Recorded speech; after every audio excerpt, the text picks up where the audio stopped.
I am Chloe, 35 years old, and somehow still healing from wounds my family inflicted.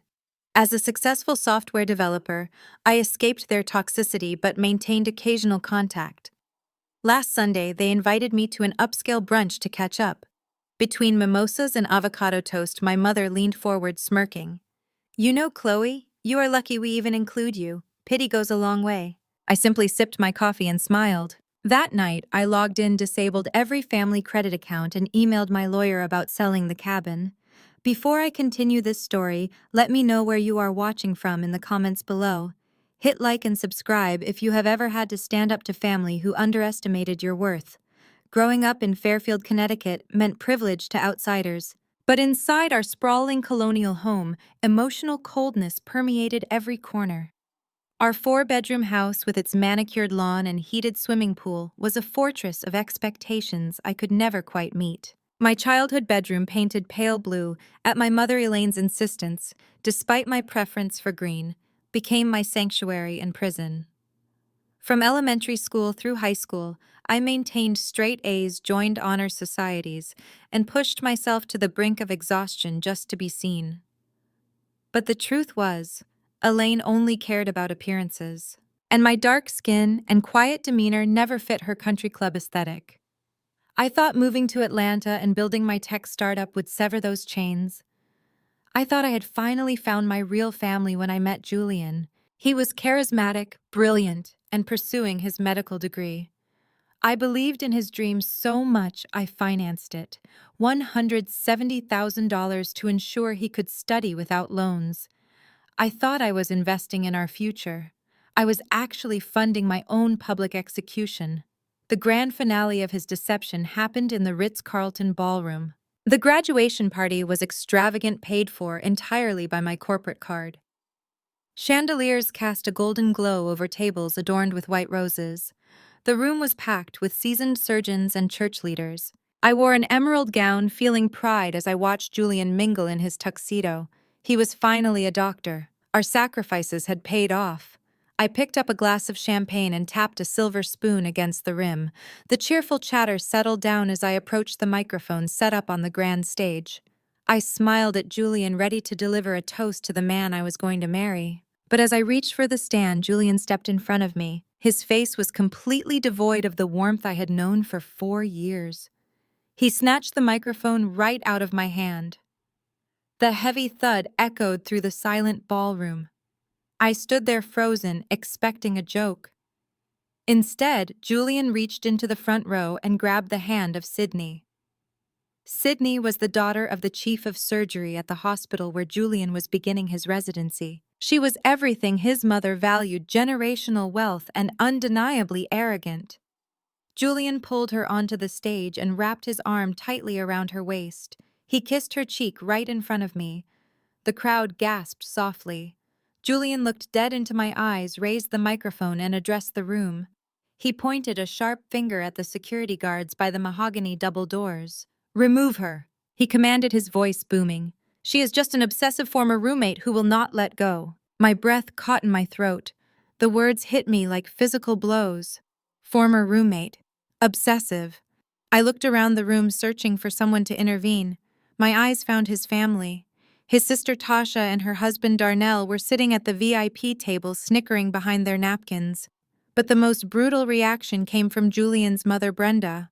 Brenda was a woman who weaponized scripture to judge everyone she deemed beneath her. As two massive security guards marched toward the stage, I tried to step down to confront Julian privately. Brenda deliberately stepped into the aisle, blocking my path entirely. She was wearing a sparkling silver gown I had purchased for her 2 weeks prior. She took a slow sip of her champagne and smirked. "Did you think paying a few tuition bills would buy you a surgeon's sweetheart?" Brenda whispered, keeping her voice low so the doctors could not hear. "You do not have the pedigree for this family. You never did. Look at you. You build the foundation. But Sydney is the prize that gets to live in the house. Know your place and leave before you embarrass yourself further." I stared at Brenda, taking in her sheer cruelty. For 4 years I hosted her holidays and endured her backhanded compliments about my complexion. I did it because I loved her son. But staring at the sneer on Brenda's face, the veil completely lifted. The humiliation they expected me to feel evaporated. It was instantly replaced by an icy, absolute clarity. The security guards reached me, grabbing my arms with heavy hands. "Ma'am, we need you to exit the premises immediately," the taller guard said, attempting to tug me toward the doors. I did not struggle or cry. I did not give them the dramatic spectacle they were practically salivating to witness. Instead, I stood my ground for a brief moment, easily shaking off the guard's grip. I smoothed down the fabric of my emerald dress, maintaining perfect eye contact with Brenda. Then I shifted my gaze to Darnell, who was busy trying to record my humiliation on his phone. Darnell was an entrepreneur whose businesses constantly filed for bankruptcy. I raised my voice just enough to cut through the murmurs of the wealthy guests. "Darnell," I called out, my tone sickeningly sweet. "Congratulations on your logistics company surviving its first quarter.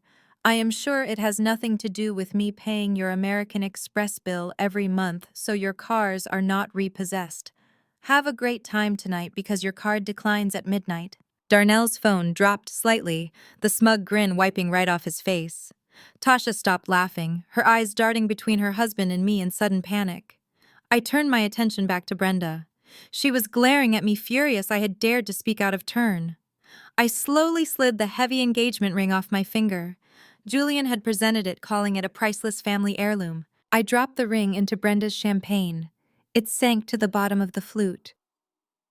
"Keep your cubic zirconia, Brenda." I smiled.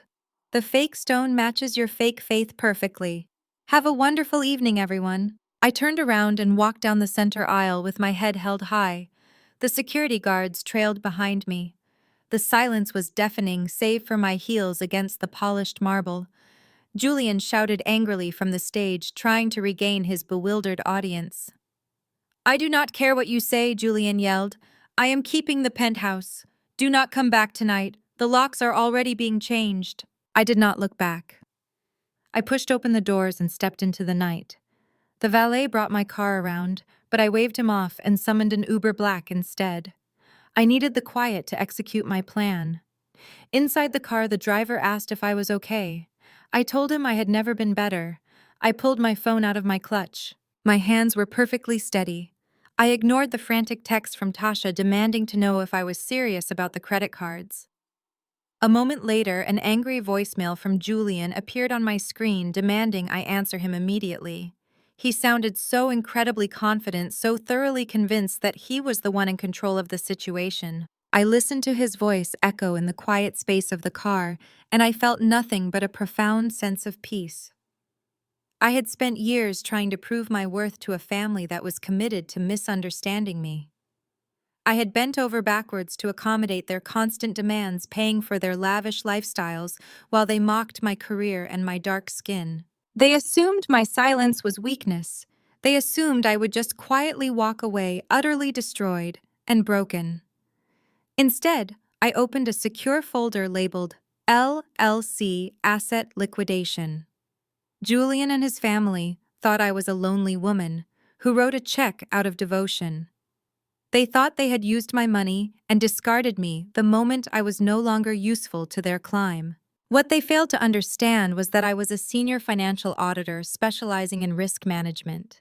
I never gave Julian a dime out of the goodness of my heart. I gave him a commercial loan, and the penalty for fraud was immediate total financial ruin.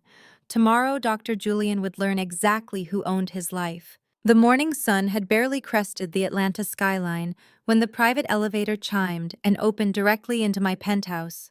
I stepped out holding a fresh cup of coffee, completely prepared for the war I was about to wage.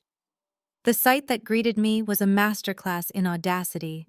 My living room, a meticulously curated space of white leather and modern glass, looked like a ransacked storage unit.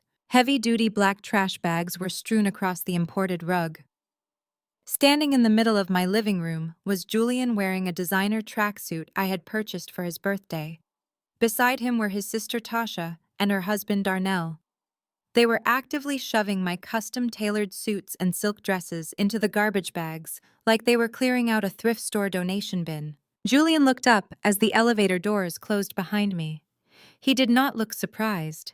He looked incredibly smug. He walked over to the marble kitchen island, picked up a crisp white document, and held it out toward me. "You are trespassing, Chloe?" he said, his voice dripping with condescension. "I suggest you turn around and get back in that elevator before I have you arrested." I walked slowly into the room, ignoring the paper he was holding out. I looked at Tasha, who was holding one of my expensive handbags, clearly debating whether to pack it or steal it. "What exactly is going on here?" I asked, keeping my voice perfectly level. Julian slapped the document onto the marble counter.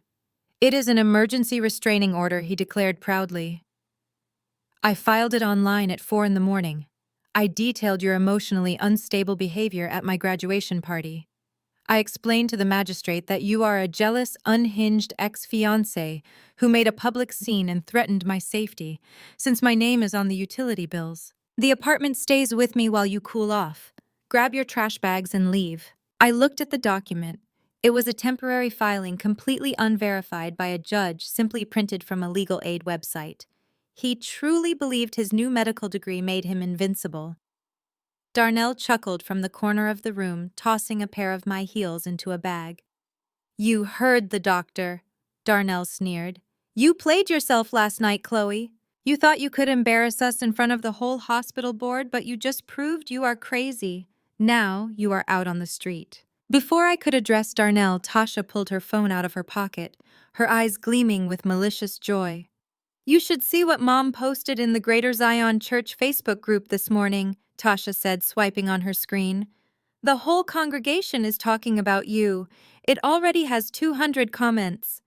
She cleared her throat and began reading aloud with exaggerated theatricality. "To my beloved church family," Tasha read, mimicking Brenda's dramatic tone. "It is with a heavy heart that I ask for prayers for my son, Dr. Julian. Last night, his former roommate and ex-fiancée, Chloe, attempted to ruin his graduation with a horrific jealous outburst. We welcomed this troubled young woman into our family, trying to show her the grace of God. But her dark, bitter spirit could not handle Julian finding a woman of true class and pedigree. She is a manipulative gold digger who tried to claim credit for his hard work. Please pray for her mental health as Julian moves forward with his beautiful new bride, Sydney." Tasha locked her phone and smiled at me. "Deaconess Martha commented that you always had a sneaky look about you," Tasha laughed. "The whole city knows you are crazy, Chloe. You have no man, no apartment, and no reputation." I stood there letting their cruel laughter fill the vast space of the penthouse. They were completely intoxicated by their perceived victory. They genuinely believed that because Brenda had the church on her side and Julian had a hospital badge, I was powerless. They thought I was just a heartbroken woman who could be easily bullied out of her own home. I placed my coffee cup down on the marble island. I did not argue. I did not yell. I simply pulled my phone from my pocket and opened my secure smart home application. "Julian," I said softly, "did you ever wonder why the utility bills are in your name, but you never once saw the actual lease agreement?" Julian frowned, crossing his arms. "Because you handled the paperwork. It does not matter. Tenancy rights in Georgia protect me. I live here." I tapped a single red icon on my screen labeled Security Lockdown. Instantly, the heavy electronic deadbolts on the front door and the elevator access slammed shut with a loud mechanical clank. The motorized blackout shades on the floor-to-ceiling windows swiftly descended, plunging the bright room into shadows. A high-pitched security alarm began to chirp rhythmically from the ceiling speakers, signaling a perimeter breach. "What did you just do?" Julian demanded, his smug demeanor faltering. "I just triggered the intruder protocol," I replied calmly. Tasha dropped my handbag, looking around nervously as the red security lights began flashing along the baseboards. "Unlock that door right now," Darnell shouted, taking a step toward me. "You called the police to enforce your fake restraining order, did you not?" I asked Julian. "Yes," Julian snapped, pulling out his phone. "And I am calling them again right now to tell them you are holding us hostage. You are going to jail, Chloe. This is kidnapping." I walked over to the plush white sofa, sat down, and crossed my legs. "Please do," I said. "Tell them to hurry. For the next 10 minutes, Julian paced the floor, shouting into his phone to the emergency dispatcher, claiming his crazy ex-girlfriend had trapped him in his own apartment. Tasha and Darnell stood awkwardly by the trash bags, their earlier arrogance replaced by creeping anxiety.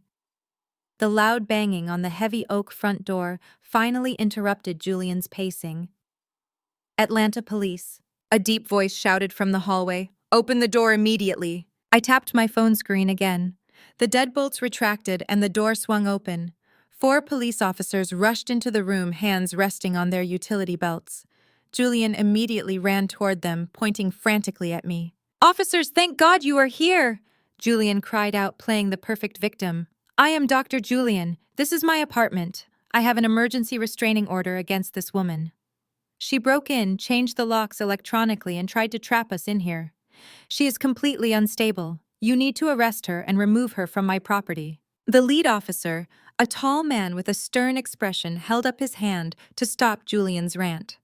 He looked at the trash bags, then looked at me sitting calmly on the sofa.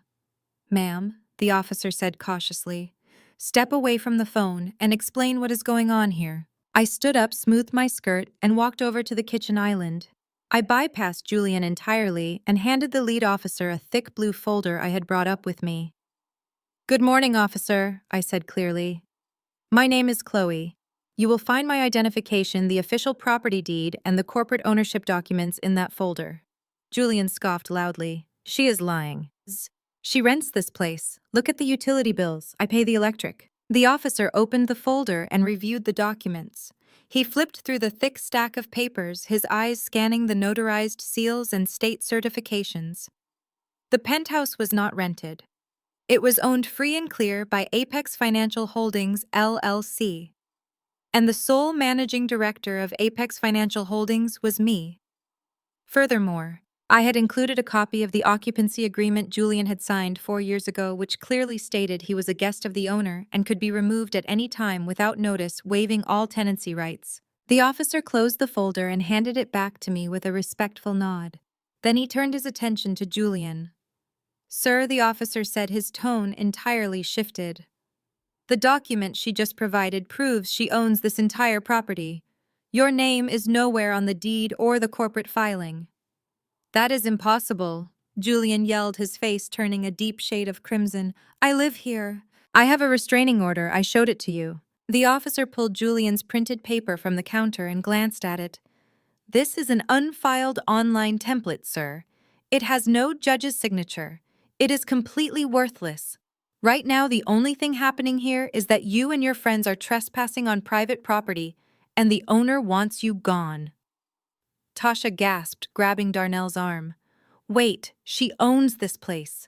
Tasha whispered loudly, staring at me in absolute horror. "You have exactly 2 minutes to vacate the premises," the lead officer instructed Julian, gesturing toward the open door. "Or I will arrest all 3 of you for criminal trespassing and attempted burglary, considering you have her expensive property stuffed into garbage bags." "I am a doctor!"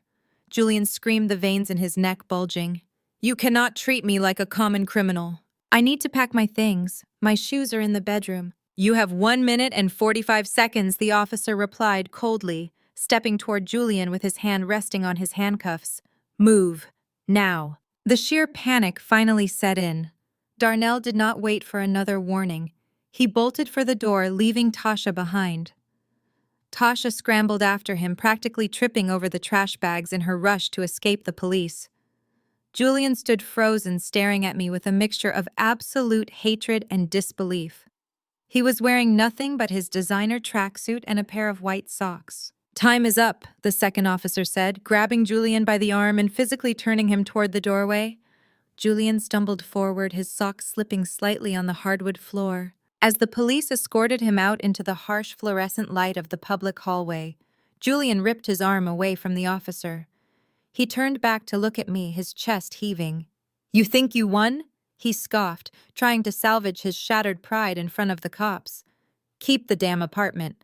I start my surgical residency on Monday, making real money. I am marrying into the chief of surgery's family. I will buy a mansion twice this size, and you will still be a lonely, bitter woman holding onto a piece of paper." I walked over to the doorway and leaned against the frame. I looked down at his socked feet, then met his furious eyes.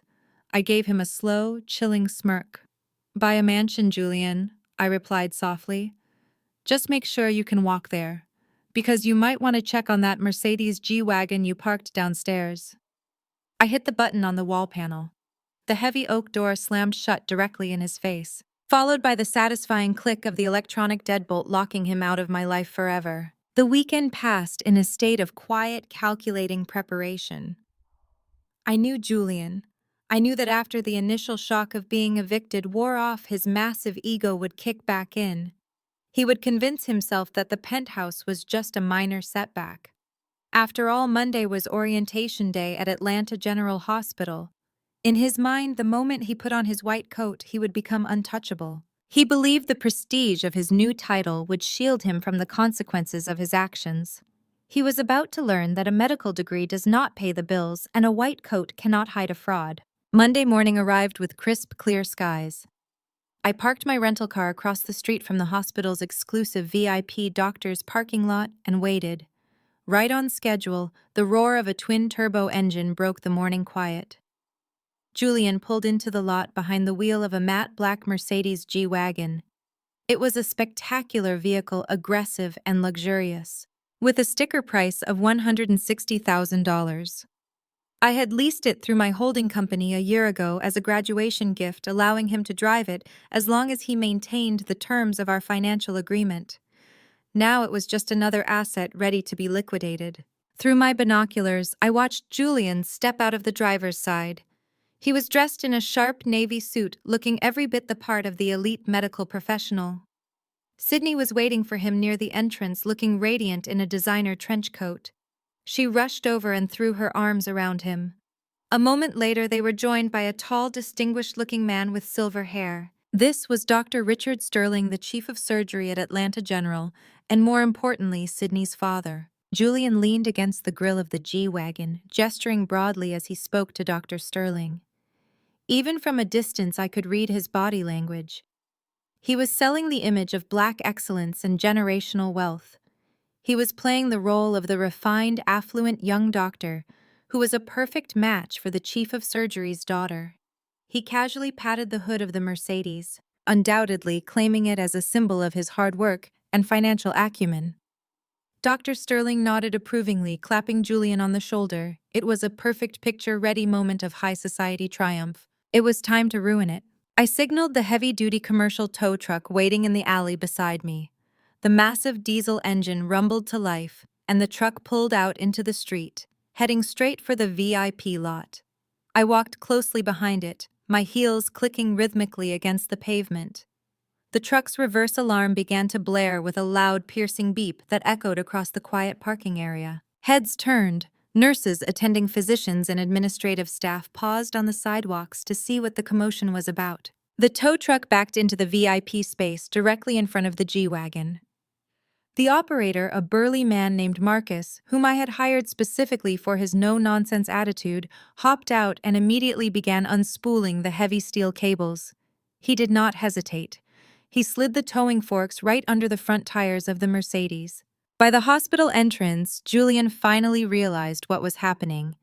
The smug smile vanished from his face, replaced by sheer panic. He abandoned Sydney and her father sprinting across the parking lot with his suit jacket flapping behind him. "Hey!" Julian screamed, waving his arms frantically. "Hey, stop right there! What do you think you are doing? That is my car. Get your hands off my vehicle." Marcus did not even look up. He continued ratcheting the straps over the tires, locking them into place. Julian reached the truck, his face flushed with anger and embarrassment. He lunged toward Marcus, but I stepped out from behind the tow truck, blocking his path. I was wearing a tailored crimson suit, looking completely out of place in a hospital parking lot, but perfectly dressed for a corporate execution. "Good morning, Julian," I said, my voice projecting clearly over the mechanical sounds of the tow winch. "Happy orientation day." Julian stopped dead in his tracks. His eyes darted nervously toward the hospital entrance, where Dr. Sterling and Sydney were now walking briskly toward us, their expressions tight with confusion and concern. "Chloe, what is wrong with you?" Julian hissed, lowering his voice in a desperate attempt to contain the scene. "You evicted me." "Fine. But you are not taking my car. I need this to get to work. You are making a scene in front of my boss. Tell this guy to drop the car right now or I am calling the police. I reached into my leather briefcase and pulled out a crisp, notarized document. I held it up so anyone watching could see it clearly. You cannot call the police to report the legal repossession of a vehicle you do not own, Julian, I replied, speaking loudly enough for the gathering crowd to hear. This is the lease agreement for the Mercedes. You will notice that the lessee is Apex Financial Holdings, LLC, my company. You are merely listed as an authorized driver. And as of 8 o'clock this morning, that authorization has been permanently revoked due to breach of contract. Julian stared at the paperwork, his jaw tight. You gave this to me? He muttered through clenched teeth. It was a gift. I gave you the privilege of driving it, I corrected him smoothly. A privilege you lost when you filed a fraudulent legal document against me to steal my home. Now the holding company is liquidating the asset. Dr. Sterling and Sydney finally reached us. Sydney looked mortified, staring at the tow truck as it lifted the front end of the luxury SUV into the air. Julian, what is going on here? Dr. Sterling demanded, his authoritative voice cutting through the tension. Why is your car being towed on your first day? And who is this woman? Julian scrambled for an excuse, his professional facade crumbling entirely. Sir, it is a misunderstanding. She is my ex-girlfriend. She is just bitter and trying to cause trouble because we broke up. I missed one payment because of a bank error and she overreacted. A bank error? I repeated, letting out a sharp, genuine laugh. Dr. Sterling, your future son-in-law has never made a single payment on this vehicle. He does not have the credit score to finance a used Honda, let alone a $160,000 Mercedes. I pay the lease, I pay the insurance, I even pay for the premium gas in the tank. Sydney gasped, covering her mouth. Julian turned on me, his eyes blazing with a feral kind of hatred. Shut up, he yelled, losing his temper completely. Just shut your mouth, Chloe, you are insane. I ignored his outburst. I walked over to the rear of the Mercedes and pressed the electronic trunk release on my spare key fob. The heavy rear door swung open. Inside was Julian's expensive leather gym bag, the one he carried to the hospital every day to look the part of a fitness-conscious surgeon. I grabbed it by the handles and tossed it unceremoniously onto the asphalt. It hit the ground with a dull thud, tumbling open to spill his pristine white sneakers and a brand new stethoscope onto the dirty parking lot floor. Make sure you get all your personal items. Doctor, I said cheerfully, because the vehicle is going to the impound lot and I highly doubt you can afford the retrieval fee. As Julian knelt on the ground in his expensive suit to gather his spilled belongings, my cell phone began to ring loudly. The caller ID flashed on the screen. It was Darnell. The timing was absolutely flawless. I swiped to answer and put the call on speakerphone, holding it up so the audio would project clearly into the tense air of the parking lot. Chloe? Darnell's voice blasted through the speaker, high-pitched and frantic. Chloe, what did you do? I am sitting at a breakfast meeting with the regional supply vendors for my logistics company. I just tried to pay the deposit invoice and my American Express declined. I smiled, keeping my eyes fixed on Julian, who was slowly standing up, clutching his stethoscope. Is that right, Darnell? I asked innocently. Yes, Darnell shouted, his panic escalating. So I handed them the Visa. Declined. I handed them the MasterCard. Declined. The vendor is sitting right across from me, looking at me like I am a scammer. I called the bank, and they said the primary account holder closed the accounts. You need to unlock these cards right now. My entire business is going to fold today if I cannot pay this invoice. I took a slow, deep breath, relishing the moment. Darnell, I said calmly, making sure every word was crystal clear for the audience around me. Those are corporate credit cards belonging to my firm. You, your wife Tasha, and your mother-in-law Brenda were added as authorized users 2 years ago as a temporary favor to help you build credit. You have spent the last 24 months leeching off my finances, buying designer clothes, funding failing business ventures, and living a lifestyle you absolutely cannot afford. There was dead silence on the other end of the line. Even the hospital staff watching the spectacle had gone completely quiet. The free ride is officially over, Darnell, I continued. You are a 36-year-old man. It is time to pay your own bills. Good luck with your vendors. I tapped the screen, ending the call, and slipped the phone back into my pocket. I turned back to Julian. He looked physically sick. The illusion of his immense wealth and success had been completely dismantled in less than 5 minutes, right in front of his new boss, his new fiancé, and his new colleagues. The tow truck driver secured the final safety chains, climbed into the cab, and put the truck in gear. The Mercedes G-Wagon was pulled slowly out of the VIP lot, leaving an empty parking space and a shattered ego in its wake. Dr. Sterling took a step toward me. His face was a mask of cold fury. He was a man used to absolute control, and he did not appreciate his hospital being turned into a theater for my revenge. Listen to me very carefully, young woman, Dr. Sterling said, his voice dropping to a menacing whisper. I do not care what personal vendetta you have against Julian. You do not come to my hospital, disrupt my staff, and humiliate one of my residents on his first day.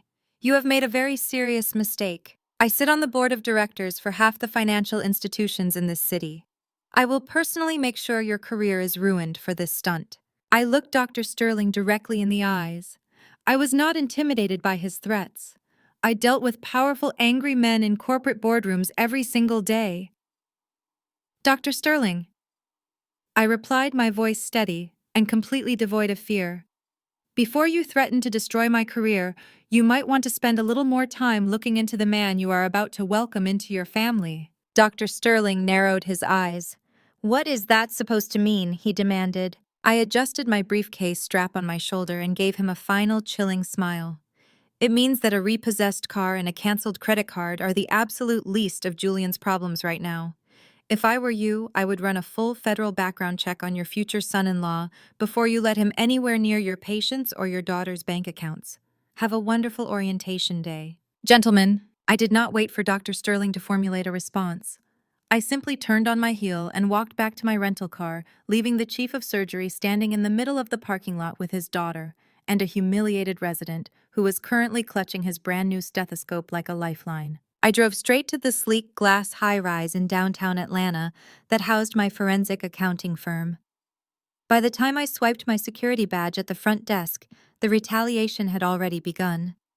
Dr. Sterling was a powerful man who moved quickly when his absolute authority was publicly challenged. As soon as I stepped off the elevator onto the executive floor, my assistant immediately handed me a pink message slip. Managing partner David Reynolds wanted to see me in his corner office immediately. I walked to my desk and calmly reviewed my emails. There was a frantic message from Julian begging me to answer my phone. I deleted it without reading the rest. I knew exactly what David Reynolds wanted to discuss. Dr. Sterling had used his extensive network to bypass standard corporate channels, reaching directly to the top of my firm. Sterling served on this board of directors for 3 major financial institutions that were significant clients of our accounting firm. He was attempting to leverage that lucrative relationship to crush me. He had undoubtedly painted a colorful picture of a hysterical ex-girlfriend harassing his staff and disrupting his hospital. He fully expected David to fire me on the spot. Sterling severely underestimated me. He assumed I was just a mid-level employee who could be easily discarded to preserve peace. He did not realize that I was the lead forensic auditor who had saved this firm over $40 million in liability exposure just last quarter. More importantly, he did not realize that I never walked into a corporate battle unprepared. I picked up my desk phone and dialed the internal extension for Marcus Vance. Marcus was the most ruthless corporate litigator in our entire legal department. Marcus, I said, when he answered his phone, I need you to accompany me to David's office right now.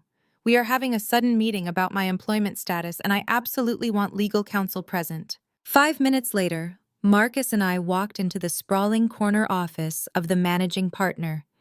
David Reynolds was standing behind his massive mahogany desk, looking deeply uncomfortable and stressed. He gestured for us to sit down. Chloe. David began slowly lacing his fingers together. I just received a very disturbing phone call from Dr. Richard Sterling at Atlanta General Hospital. He claims you showed up at his workplace this morning, caused a massive public scene, and harassed one of his new surgical residents. He is demanding your immediate termination, citing professional misconduct and highly unstable behavior. He directly threatened to pull his banking clients from our firm if I do not comply immediately. I sat perfectly straight in my leather chair. David, I replied, keeping my tone strictly professional. Dr. Sterling is operating under false information fed to him by a desperate con artist. I was not at the hospital to harass anyone today. I was there executing a lawful asset recovery operation on behalf of Apex Financial Holdings LLC. Marcus placed a thick bound portfolio onto David's desk and slid it forward so he could read it. Let me completely clarify the situation for everyone. I continued, leaning slightly forward. For the past 4 years, my ex-fiancé Julian has been telling everyone that I generously paid for his medical school tuition out of the goodness of my heart. His entire family falsely believes I was simply a sweet, devoted girlfriend who willingly handed over $170,000 with zero strings attached. That narrative is a complete fabrication. When Julian and I initially met, his credit score was hovering in the very low 500s. He had already defaulted on multiple undergraduate loans and could not possibly secure a single penny of federal or private funding for his medical school education. His ultimate dream of becoming a surgeon was completely dead. I opened the leather portfolio on David's desk directly to the first tab. I did not give Julian a generous personal gift. I am a senior forensic risk auditor. I meticulously assess financial liability for a living.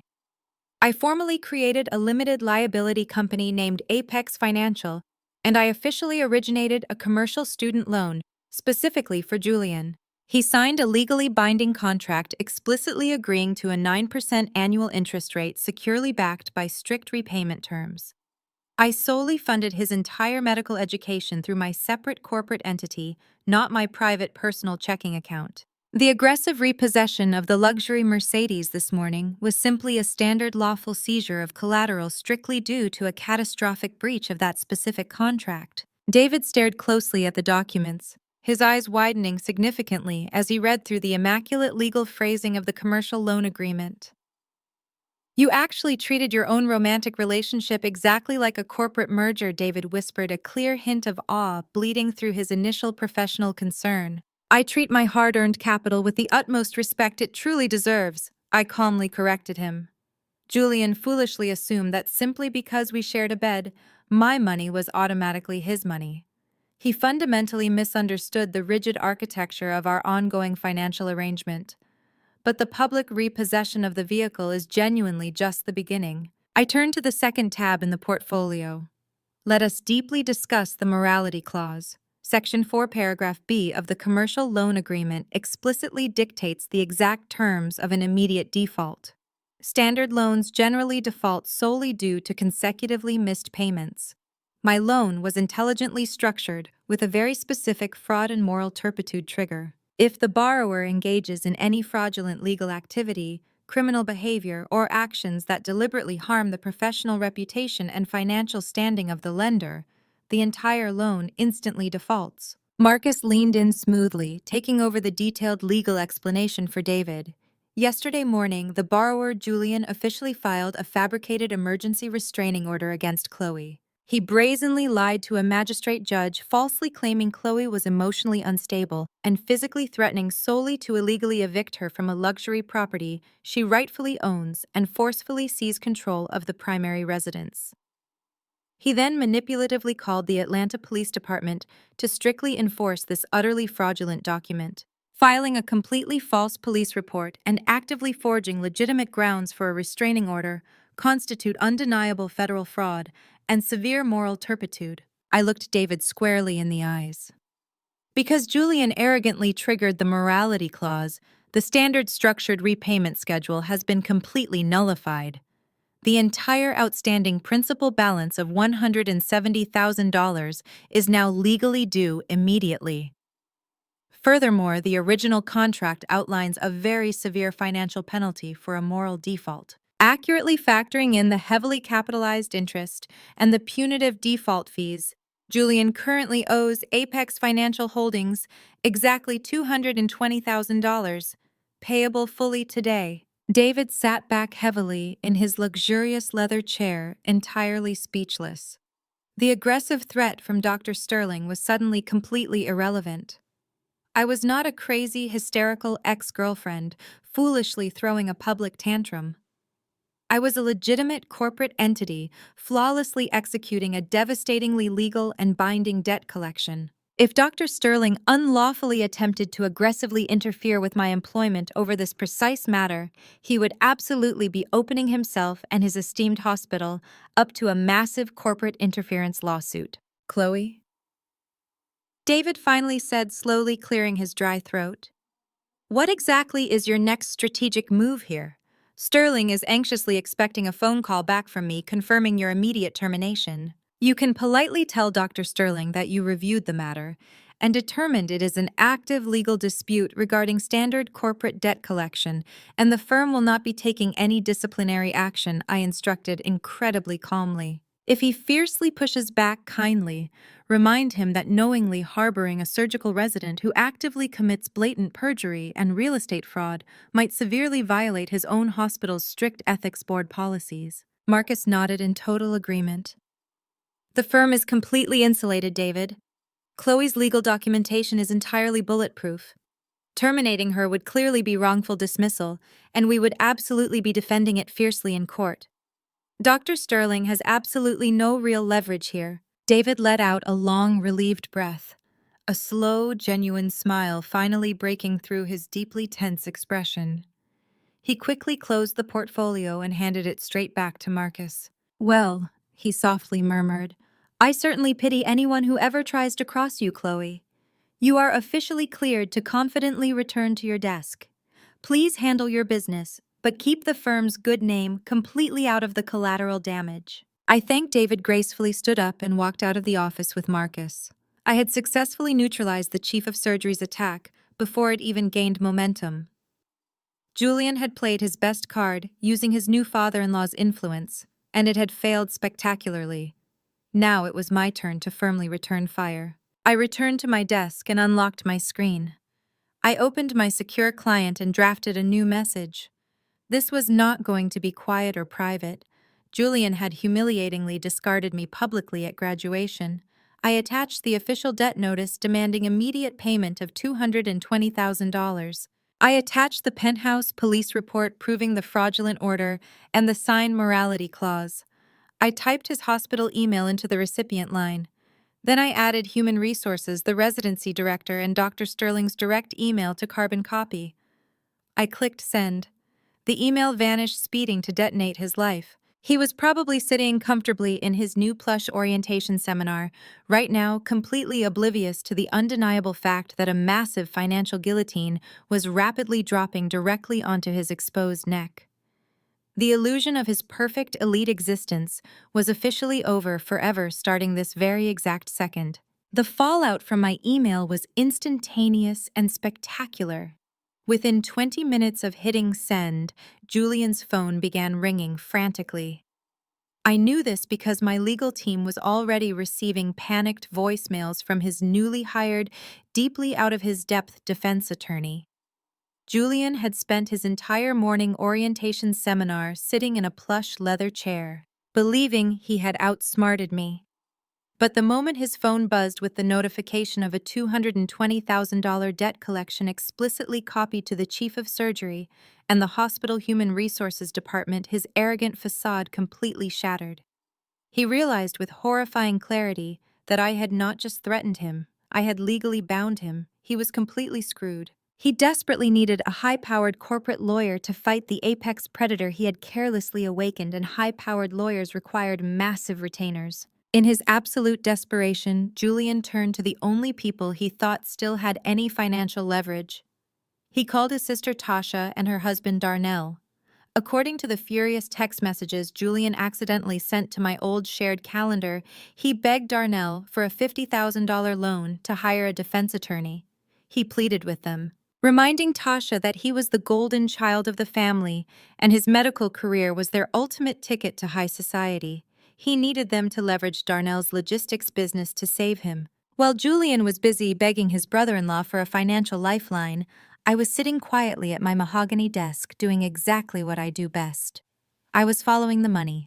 When Darnell first launched his so-called logistics company 3 years ago, his credit was just as abysmal as Julian's. In a moment of misplaced familial support, I had co-signed on his primary business accounts to secure his initial line of credit. Because my name was still legally attached to those specific accounts as a guarantor, I retained full administrative access to his banking portals. I had already frozen the credit cards, but I had not yet taken a deep dive into the actual ledgers. I poured myself a fresh cup of coffee, cracked my knuckles, and opened the financial auditing software on my dual monitors. It did not take a forensic genius to spot the glaring irregularities in Darnell's bookkeeping. For a man who constantly claimed his business was struggling due to a tough economy, there was an astonishing amount of liquid capital flowing out of his accounts. I began pulling the monthly statements from the past 2 years, categorizing every single line item. I noticed a highly consistent pattern of wire transfers being sent on the first of every month to a luxury residential leasing management company in Midtown Atlanta. The transfers were listed under vague expense categories like warehouse storage and vendor fulfillment. I cross-referenced the management company's tax ID and pulled the public property records. Darnell was not leasing a warehouse. He was leasing a 2-bedroom luxury apartment. I dug deeper, my eyes scanning the endless rows of data. Interspersed between legitimate business expenses were massive cash withdrawals and recurring charges at high-end boutiques, expensive steakhouses, and a luxury car dealership. I knew for a fact Tasha was not receiving these gifts. Tasha complained endlessly at family dinners that Darnell never took her anywhere nice anymore because he was supposedly reinvesting all his profits back into the company. I tracked the utilities for the Midtown apartment. They were paid through the business account, but registered under the name Kiera Washington. Darnell was not just a failing businessman. He was systematically siphoning tens of thousands of dollars from his company to fully fund a secret life and a secret mistress, completely bankrupting his legitimate business in the process. He had been using the credit lines I guaranteed to pay for his wife's illusion of wealth while spending the actual cash on Kiera. I felt a cold, sharp smile spread across my face. I highlighted every fraudulent transaction, every wire transfer, and every jewelry receipt. I compiled the evidence meticulously. I printed the damning financial statements on premium heavy stock paper. I organized them chronologically, added colorful forensic summary tabs for easy reading, and placed the entire devastating report into a beautifully embossed leather binder. It was a masterpiece of financial destruction. I knew exactly where Tasha would be on a Thursday afternoon. Regardless of her husband's failing business, Tasha strictly maintained her image. Every Thursday at 2 o'clock, she held court at an exclusive, wildly expensive salon in the wealthy Buckhead district. It was where she went to gossip network with other former sorority sisters and pretend she was part of Atlanta's elite upper echelon. I left my office and drove my rental car across town. I walked into the salon right at 3 o'clock. The air was thick with the smell of expensive hair products and the loud chatter of wealthy women. Tasha was sitting in the center stylist chair, a silk cape draped over her shoulders, loudly regaling the women around her with the fabricated story of how I had gone crazy and tried to ruin her brother's graduation. She paused mid-sentence when she saw me standing in the doorway. The salon went completely quiet. The other women, recognizing me from Tasha's malicious stories, turned to stare. Tasha recovered quickly, her lips curling into a nasty, condescending sneer. She looked me up and down, taking in my tailored suit, and decided to play to her audience. "Well, look who it is," Tasha announced loudly, her voice dripping with venom. "I am surprised they let you in here, Chloe. This is a high-end salon. They do not specialize in fixing your kind of nappy, unkempt hair. Maybe you should take your bitter, dark-skinned energy back to the discount beauty supply store where you belong. We only cater to actual pedigree here." A few of her sycophantic friends snickered. Tasha was playing her favorite card, leaning heavily into the toxic colorism her mother had taught her. She expected me to shrink, to feel embarrassed, to run away crying from the public humiliation. I did not blink. I walked slowly across the pristine white tile floor, my heels clicking sharply with every step. I stopped right next to her chair. I looked at the stylist, who was holding a pair of shears, completely frozen in shock. Then I looked down at Tasha. "Hello, Tasha. I said, my voice eerily calm and pleasant. I am not here for a blowout. I just came to deliver some urgent reading material. I know you and Darnell have been frantically trying to figure out where you are going to find $50,000 to save Julian from federal prison. I thought this might help clarify your financial situation. I held out the beautiful leather binder. Tasha stared at it suspiciously, refusing to take it. What is that? She demanded, crossing her arms under the silk cape. Another one of your fake legal threats. You are pathetic, Chloe. I gently placed the binder right onto her lap. It is an audited summary of Darnell's corporate accounts. For the last 24 months, I explained smoothly, projecting my voice so every single woman in the salon could hear me clearly.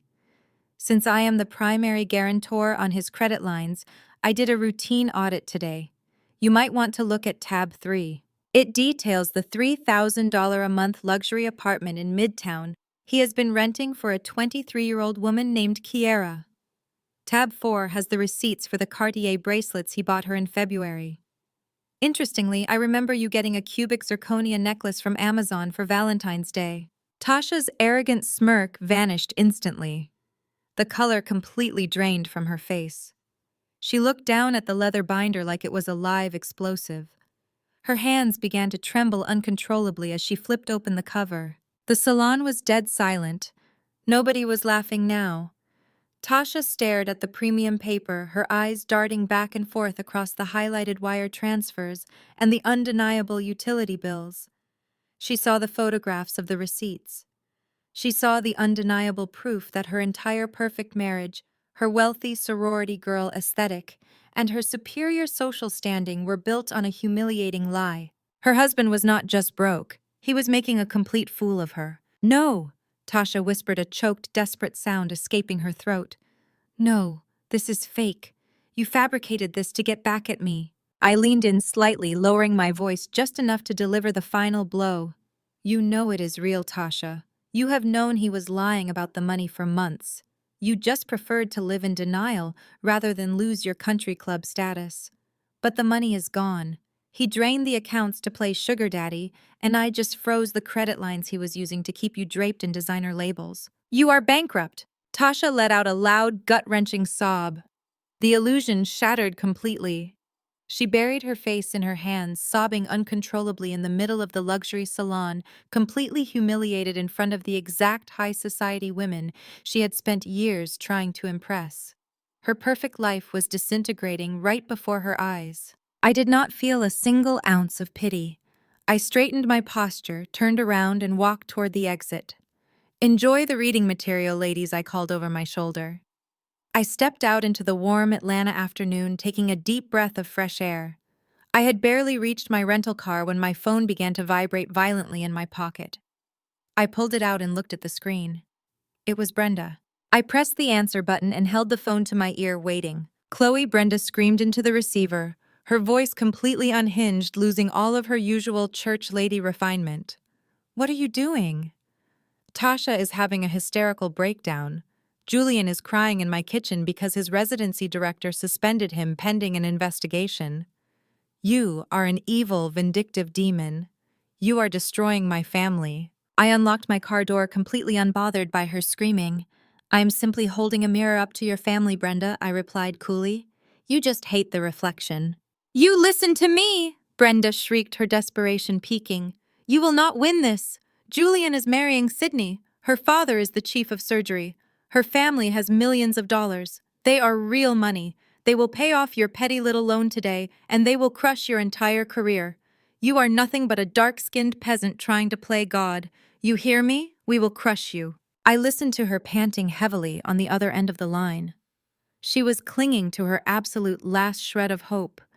She genuinely believed that Sydney's wealthy family would sweep in and save her golden boy from the destruction he had caused. She thought the old alliances of high society would protect them from my wrath. I let out a slow, dark laugh that echoed in the quiet parking lot. I laughed until my chest ached, genuinely amused by her profound ignorance. Brenda, I said softly, my voice dripping with anticipation. You truly have absolutely no idea what I have sitting in my passenger seat. Call Sydney's father and ask for a handout if you want. But you might want to ask Julian how he paid for that engagement ring first. I hung up the phone, ending the call before she could respond, and got into my car. The war was far from over. I was just getting warmed up.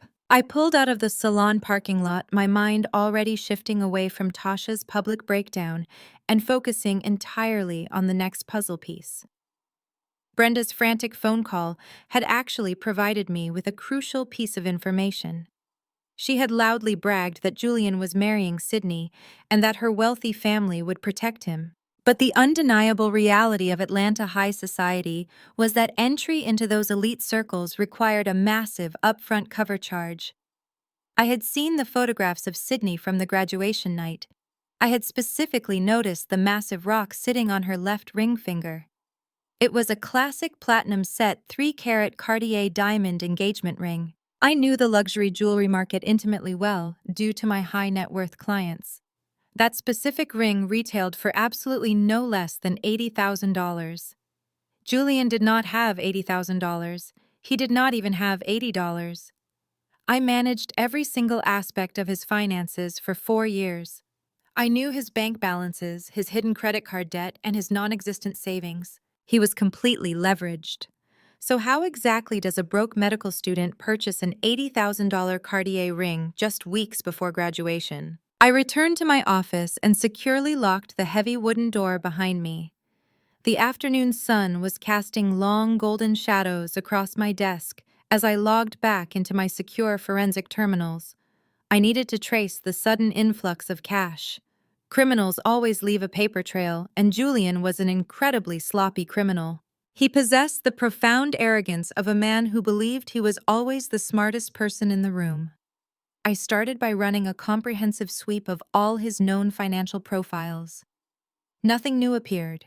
No sudden inheritances, no lottery winnings, and absolutely no approved personal loans.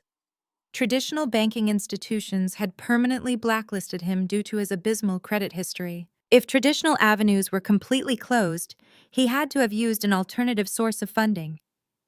I leaned back in my chair, tapping my pen thoughtfully against the mahogany desk. Where does a desperate man find $80,000 in liquid cash quickly? He borrows heavily against a hard, tangible asset. Julian did not personally own any hard assets, but his mother did. I pulled up the Fulton County Public Property Records portal and typed in Brenda's home address. Brenda lived in a modest but beautifully maintained brick home in a rapidly gentrifying historic neighborhood. She had inherited the property completely free and clear from her late husband over 2 decades ago. It was her only source of true financial stability. I scrolled through the digital property history, scanning the recorded deeds and tax assessments. Everything looked perfectly normal until I reached the very bottom of the page. A new document had been officially filed with the county clerk exactly 45 days ago. It was a second mortgage. A massive home equity line of credit had been aggressively taken out against Brenda's fully paid-off house. The principal amount of the loan was exactly $85,000. I clicked on the attached PDF file to closely examine the actual scanned documents. The loan was not originated by a reputable national bank. It was issued by a predatory subprime lending agency located in a rundown strip mall on the outskirts of the city. These specific types of lenders charged exorbitant interest rates and required minimal background checks. They aggressively targeted desperate individuals who needed fast cash and possessed significant home equity. I zoomed in on the final page of the loan agreement, focusing intensely on the signature line. There, printed in bright blue ink, was Brenda's looping cursive signature. But something was fundamentally wrong with it. I opened my digital archives and pulled up a copy of a catering contract Brenda had signed for a family reunion I hosted last year. I placed the two signatures side by side on my dual monitors. I am a highly trained forensic auditor. I spend my days identifying sophisticated financial discrepancies in forged corporate documents. The signature on the subprime mortgage document was a very good imitation, but it was an undeniable forgery. The slant of the letters was slightly too rigid. The pen pressure was entirely unnatural, indicating that someone had slowly traced the letters rather than signing them with natural fluid motion. Julian had committed federal wire fraud and severe real estate forgery. He had secretly taken out an $85,000 mortgage on his own mother's only home, explicitly forging her signature on the legal documents to secure the massive cash payout.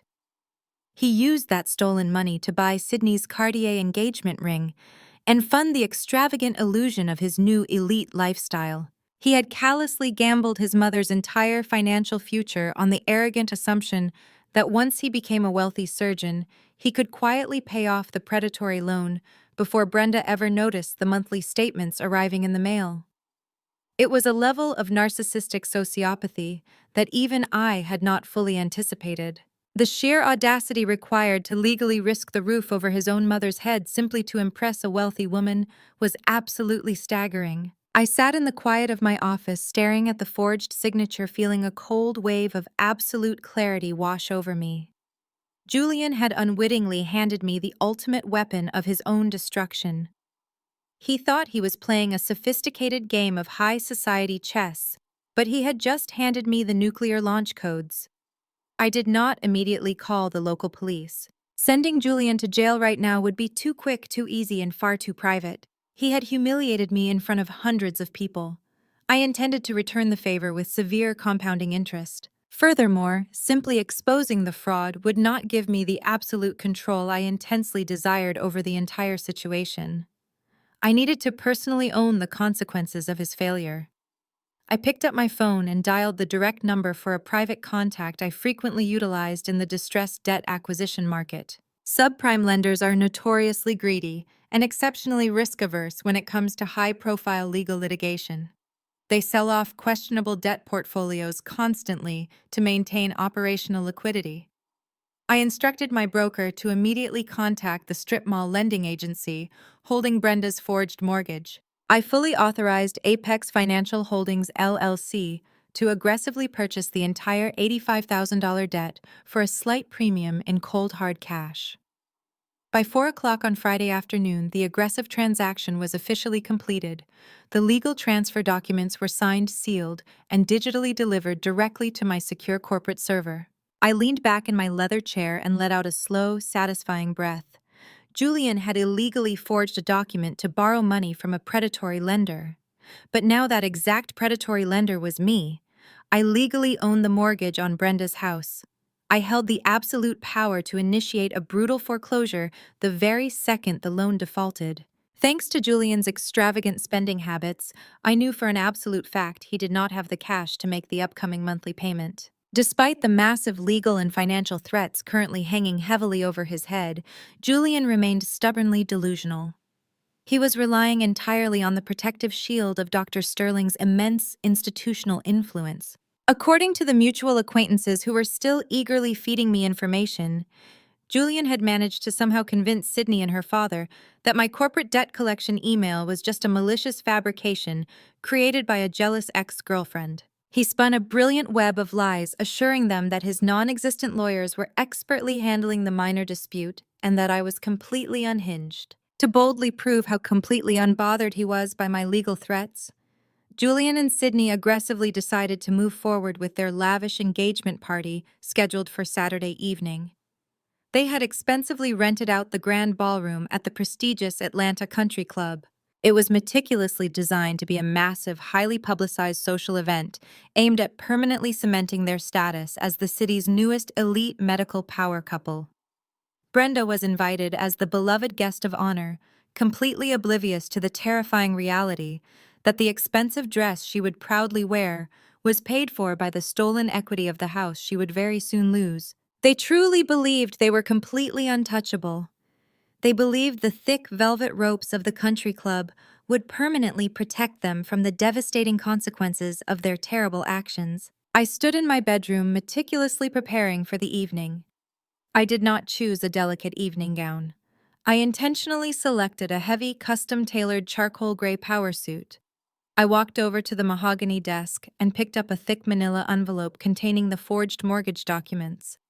I slid it carefully into my structured leather briefcase. It was finally time to aggressively crash a grand party. The drive to the Atlanta Country Club took less than 30 minutes, but it felt like the culmination of a lifetime of intense patience.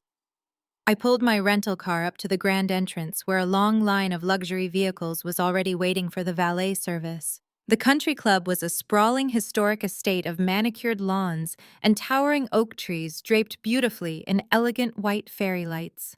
It was the absolute pinnacle of high society exclusivity in the city.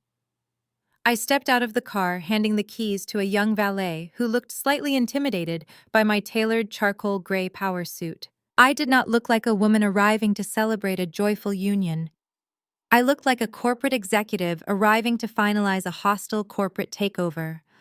I bypassed the main reception line and slipped quietly through a side entrance I knew well from auditing the club's financial records a few years prior. The grand ballroom was a breathtaking spectacle of excessive wealth and calculated pretense. Massive crystal chandeliers hung from the vaulted ceilings, casting a warm golden glow over 200 of the city's most influential residents. There were prominent church elders dressed in their expensive Sunday best, mingling easily with hospital board members in sharp-tailored tuxedos. Waiters in crisp white uniforms circulated smoothly with silver trays of premium champagne and delicate hors d'oeuvres. A live jazz quartet played softly in the corner, providing the perfect sophisticated soundtrack for the massive illusion Julian had so carefully constructed. I found a quiet, shadowed alcove near the massive arched windows that offered a perfect, unobstructed view of the elevated head table. Seated at the very center of the room like absolute royalty was Brenda. She was wearing an extravagant floor-length emerald green gown that practically screamed new money. She was holding court surrounded by members of the Greater Zion Church congregation who hung eagerly on her every word. I could clearly hear her shrill voice carrying over the gentle jazz music. She was loudly bragging to a group of deaconesses about her brilliant son, the doctor, and the incredible pedigree of his beautiful new fiancé. She pointed proudly toward the polished dance floor where Julian and Sydney were swaying softly to the music. Julian was wearing a custom-tailored tuxedo that I knew for an absolute fact he had charged to a now-canceled credit card. Sydney looked radiant, her hand resting conspicuously on his shoulder, so the massive 3-carat Cartier diamond caught the bright chandelier light. They looked like the flawless elite couple they so desperately wanted to be. It was almost a shame to destroy the beautiful painting they had meticulously created. I caught the attention of a passing waiter. He was a young man looking slightly overwhelmed by the sheer scale of the opulent event. I discreetly handed him a folded, crisp $500 bill. His eyes widened significantly as he looked down at the massive amount of money and then back up at my stoic expression. "I need a very specific favor," I said quietly, keeping my voice perfectly level and authoritative. I reached into my structured leather briefcase and pulled out the thick manila envelope containing the forged mortgage documents and the severe default notices. I also pulled out a small red square box. It was a genuine Cartier ring box that I had kept from a previous wealthy client gift, but it was completely empty inside. "Place these items securely on a silver serving platter," I instructed the waiter. "You are going to walk directly to the main head table right now.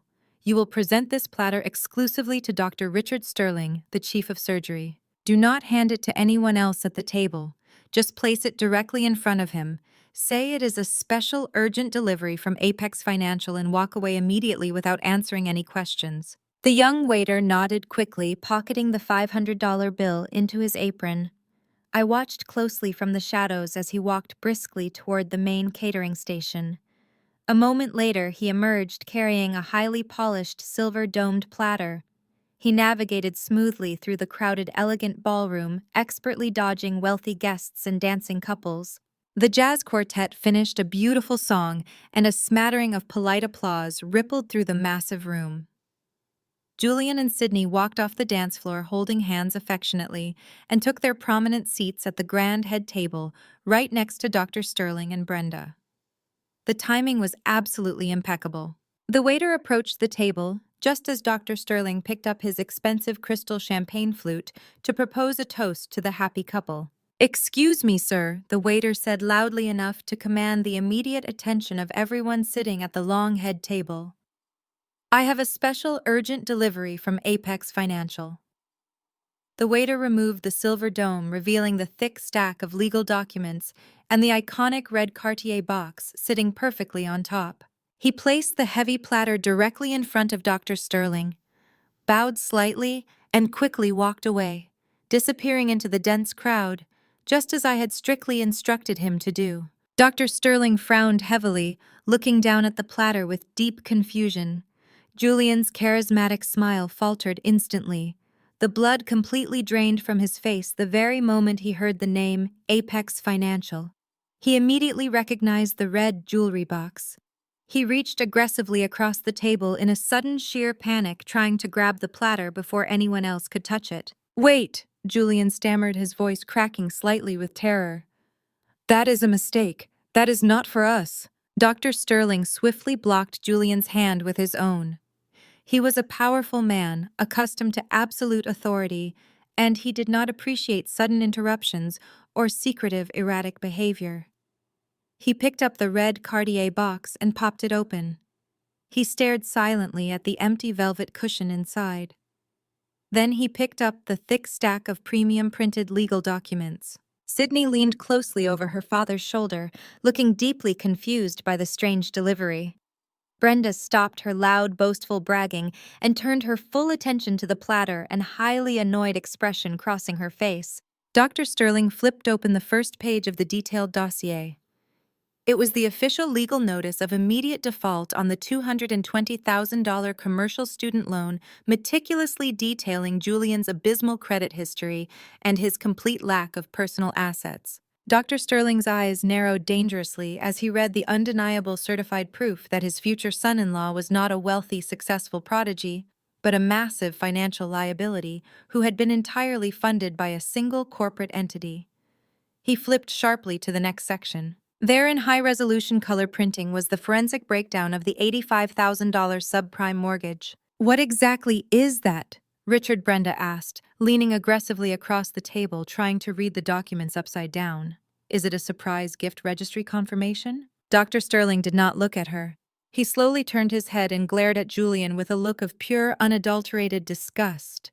He tossed the mortgage document directly across the table so it landed right in front of Brenda's plate. "I highly suggest you ask your brilliant son, Brenda." Dr. Sterling said, his voice dangerously quiet, but carrying a terrifying immense weight. "Because according to this certified legal filing, your son just secretly mortgaged your entire house to a predatory lender to buy my daughter a diamond ring he could absolutely not afford. And the debt was just aggressively purchased by a hostile collection agency." Brenda looked down at the heavy paper. She picked it up, her manicured hands beginning to shake violently. She read the bold heading. She saw the recognizable name of the subprime lender. She saw the massive principal amount of $85,000. And then her eyes locked instantly onto the signature line at the bottom of the page. She stared at the blue ink tracing of her own name. The noisy ballroom seemed to fade entirely into the background. The surrounding guests closest to the head table had stopped talking, sensing the sudden aggressive shift in the atmosphere. Shocked whispers began to spread rapidly through the crowd as people noticed the chief of surgery glaring murderously at the guest of honor. "Julian, you did not." Brenda whispered, her voice trembling with absolute sheer terror.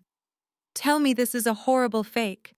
Tell me you did not put a massive financial lien on my home." Julian was sweating profusely, ruining his appearance. His charismatic facade had completely melted away, leaving behind a terrified, desperate boy caught in a massive, undeniable lie. "Mom, I can explain," he pleaded desperately, holding his hands up defensively. "I was going to pay it back as soon as my surgical residency started. I just needed the cash for the ring to secure the prestigious engagement. It was a temporary investment in my future. I forged it, but I was going to fix it immediately." He admitted it right there in front of the chief of surgery. He loudly admitted to committing federal wire fraud and real estate forgery.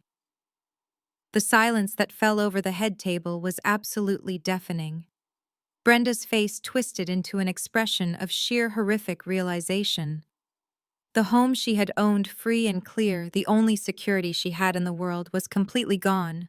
She was in active, brutal foreclosure because of the golden child she had worshipped. Brenda stood up so quickly her chair tipped backward and crashed loudly onto the polished hardwood floor. The sharp, violent noise echoed like a gunshot through the silent ballroom. 200 wealthy guests turned to stare. Without saying a single word, Brenda raised her hand and slapped Julian directly across the face with every ounce of strength she possessed. The physical crack of her palm against his cheek was incredibly loud. Julian stumbled backward, grabbing the edge of the table to keep from falling over. "You stole my house!" Brenda screamed at the top of her lungs, completely abandoning her refined church lady persona.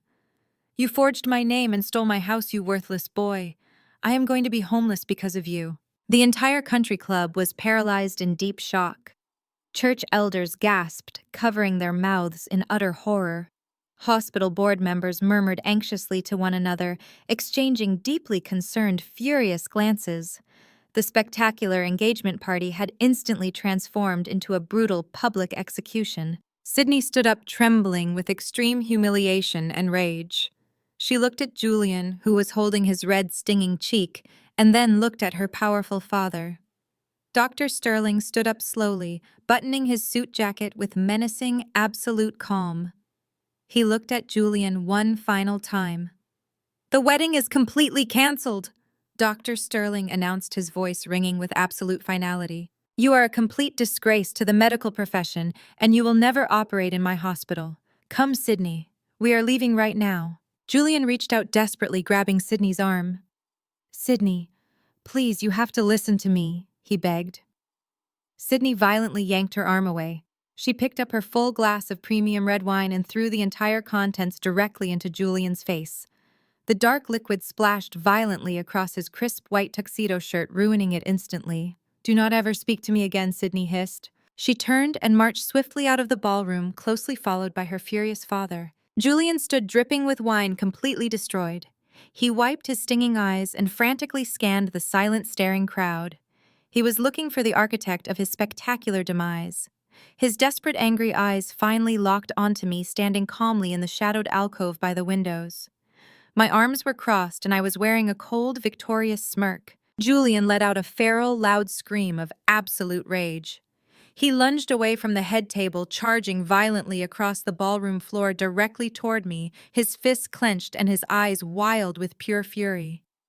He did not care about the wealthy audience anymore. He just wanted physical blood. I did not even flinch.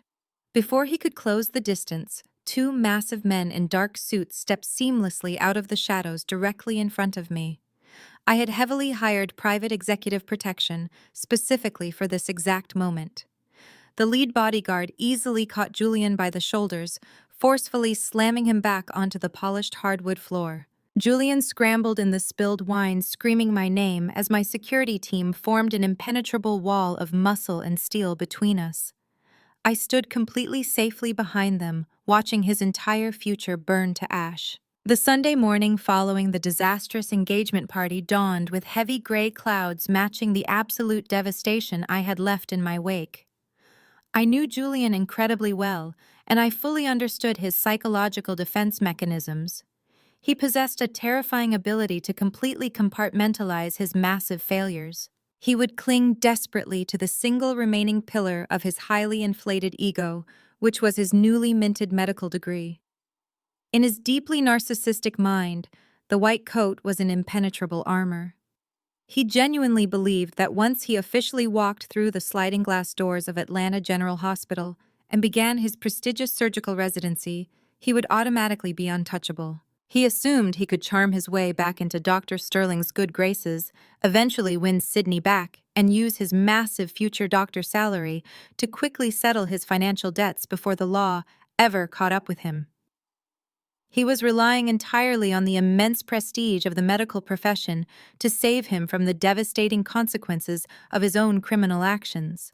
He completely misunderstood the rigorous ethical foundation of that exact profession, and he severely underestimated my absolute commitment to finishing the war he had started. While Julian was busy ironing his pristine white scrubs on Monday morning, I was sitting in my corporate office executing my most lethal and final move. I did not just want to embarrass him. I wanted to permanently dismantle the weapon he had used to justify his arrogance. To do that, I needed to leverage the full devastating weight of the federal government. Wire fraud and real estate forgery are not minor civil disputes. They are severe federal felonies carrying mandatory prison sentences. I spent the early hours of the morning meticulously compiling a massive digital dossier. I included the verified forged mortgage documents, the predatory loan origination files, the detailed bank statements showing the aggressive transfer of $85,000, and the corresponding receipt from the Cartier boutique in Buckhead. I drafted a comprehensive, undeniable narrative of the entire fraudulent scheme. My first official submission went directly to the Internal Revenue Service Criminal Investigation Division. But the final submission was the absolute kill shot. I sent the complete, unredacted dossier directly to the Georgia Composite Medical Board. The logic of the American medical licensing system is incredibly strict and entirely unforgiving. The general public trusts physicians with their lives, their highly sensitive medical data, and their unrestricted access to dangerous controlled substances.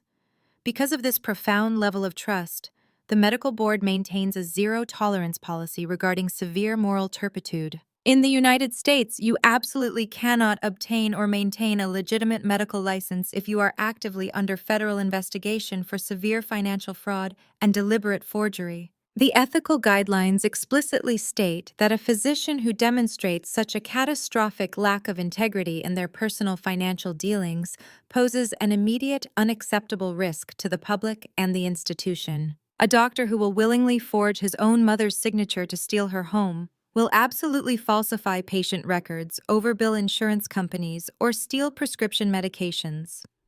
The governing board views financial crimes as a direct window into the fundamental character of the practitioner. By formally reporting his highly documented felony crimes, I was not merely getting him fired from a single hospital job. I was effectively triggering an automatic immediate suspension of his entire medical license across all 50 states. I hit send on the final email, completely sealing his fate. At exactly 8 o'clock that same morning, Julian confidently walked into the surgical residency lounge at Atlanta General Hospital. He poured himself a cup of premium hospital coffee, laughing loudly at a joke made by a fellow resident, and casually adjusting the shiny new stethoscope draped around his neck. He was basking in the sterile bright light of the hospital environment, drawing immense comfort from the respectful nods of passing medical students. He truly believed he had survived the storm. He believed that within the secure walls of the hospital he was no longer the broke fraud who had humiliated his mother, but was instead Dr. Julian, a man of incredible importance and high status. He even took the time to arrange his brand new customized pens in the breast pocket of his white coat, ensuring the embroidered letters of his name were perfectly visible to everyone in the room. He was actively building a new fantasy world right on top of the ashes of his old one. His pathetic illusion lasted exactly 45 minutes. The heavy wooden doors of the residency lounge suddenly swung open, completely silencing the casual morning chatter of the newly minted doctors. Two uniformed Atlanta police officers walked into the room, their hands resting firmly on their utility belts, their expressions incredibly serious. They were immediately flanked by the head of the hospital's legal counsel, a stern older woman carrying a thick, familiar manila folder. The casual, relaxed atmosphere of the lounge evaporated instantly, replaced by a thick, heavy tension. Every single resident stopped talking and stared at the doorway. The legal counsel scanned the room, her eyes locking directly onto Julian, who was frozen mid-sip of his coffee. "Dr. Julian!" she announced, her voice echoing sharply against the polished linoleum floor. "You need to come with us immediately. We require your absolute presence in the Chief Medical Officer's administrative suite right now." Julian slowly lowered his coffee cup, his hands trembling so violently that the brown liquid sloshed over the rim and stained his pristine white pants. He looked at the two armed police officers, and the remaining color completely drained from his face, leaving him looking sickly and pale. He tried desperately to muster his usual charismatic arrogance, but his voice cracked terribly when he spoke. "Is there some sort of minor problem with my orientation paperwork?" he asked, attempting a weak, highly desperate smile. "This is not an administrative orientation issue, Julian," the legal counsel replied coldly, speaking loudly enough for every single resident in the room to hear clearly. This is an active criminal investigation regarding severe federal wire fraud and felony forgery. Please carefully surrender your hospital pager and step away from your locker immediately. Julian was forcefully escorted out of the lounge, walking the long, sterile hospital corridor under the incredibly humiliating gaze of his brand new peers. The nurses and attending physicians stopped what they were doing to watch the new surgical resident being marched down the hallway by law enforcement. He was paraded directly into the expansive glass-walled office of the hospital administration suite. Waiting for him inside was not just the legal team, but Dr. Richard Sterling, the powerful chief of surgery. Dr. Sterling looked absolutely murderous. Dr. Sterling had spent his weekend managing the massive social fallout of the ruined engagement party. Julian, the moment you confidently stepped into my hospital today, you became a massive legal liability to this entire esteemed institution. Dr. Sterling began, his voice dropping to a terrifying quiet register. I received an urgent priority notification from the State Medical Board exactly 20 minutes ago. They have officially received a highly documented, undeniable report detailing your federal real estate forgery. Julian gasped loudly, gripping the polished edge of the heavy mahogany conference table to keep his shaking knees from buckling completely. Sir, please. Julian begged, genuine tears finally spilling down his cheeks and dripping onto his scrubs. It is a massive misunderstanding. I can easily fix the money issue. I am a brilliant surgeon. You personally know my test scores. You know my clinical skills. You absolutely cannot let them take this away from me. I worked my entire life just to wear this white coat. You did not work for anything, boy. Dr. Sterling growled, stepping aggressively around the large desk. You maliciously manipulated and stole your way into that coat. The medical board has already initiated an emergency suspension of your provisional license. You are formally under active criminal investigation. The police officers standing right behind you are here to officially execute an active arrest warrant for felony fraud. The two police officers stepped forward simultaneously. One officer grabbed Julian's wrists forcefully, pulling them firmly behind his back, while the other officer retrieved a pair of heavy steel handcuffs. Julian let out a pathetic, whimpering sob, completely breaking down as the cold steel locked tightly around his wrists. Dr. Sterling stepped directly into Julian's personal space, his furious face mere inches away from the sobbing handcuffed man. He reached out with one swift, highly aggressive motion and forcefully grabbed the hospital identification badge securely clipped to Julian's chest. He yanked it violently downward, ripping the sturdy plastic clip completely off the fabric of the pristine white scrubs. You do not belong in this building, Dr. Sterling said, his voice entirely filled with absolute venom. You do not belong in this noble profession. You are officially terminated from this surgical residency program, effective immediately. And with the massive federal charges you are currently facing, you will never hold a medical license again. You are done in medicine, boy, everywhere. The news of Julian's highly public arrest spread through the Atlanta hospital network like a raging wildfire. By Tuesday morning, the criminal justice system had fully processed him, leaving him sitting in a cold holding cell, facing federal wire fraud charges. But the true devastation of his actions was currently unfolding across town in his mother's pristine living room. Brenda was sitting on her expensive velvet sofa, staring blankly at the thick stack of aggressive foreclosure notices delivered by registered mail.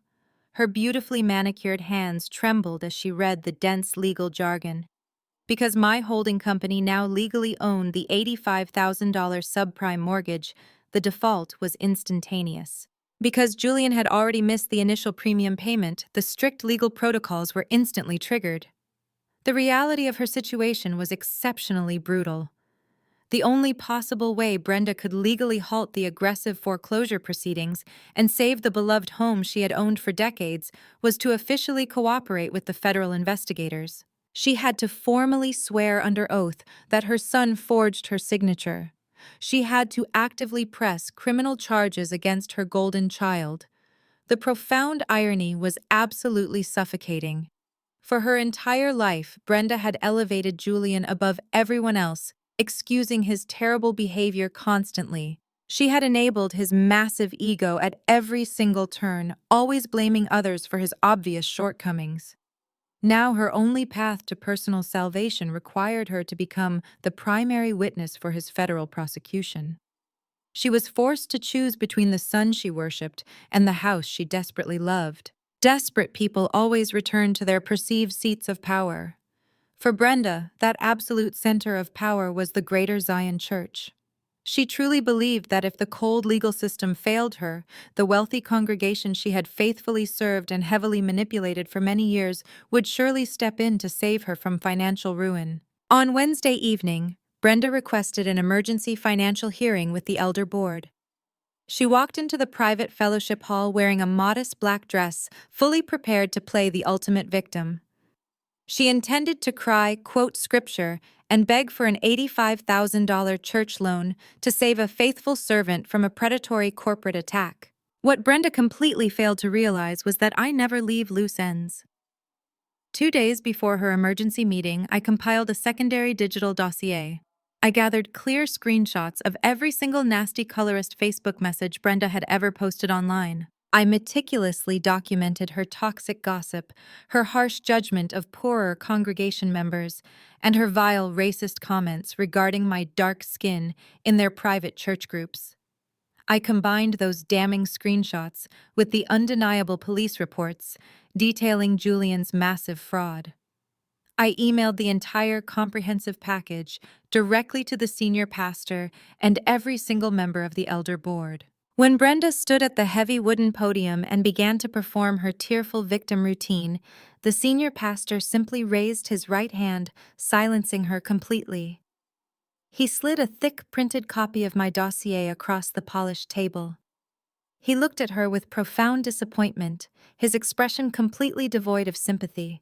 He calmly informed her that the sacred church funds were strictly reserved for the genuinely unfortunate, not for families who actively commit federal fraud to buy luxury diamond rings. He read her cruel, colorist messages aloud in front of the entire governing board, forcing her to listen to her own toxic words. Brenda was entirely stripped of her fake holy armor.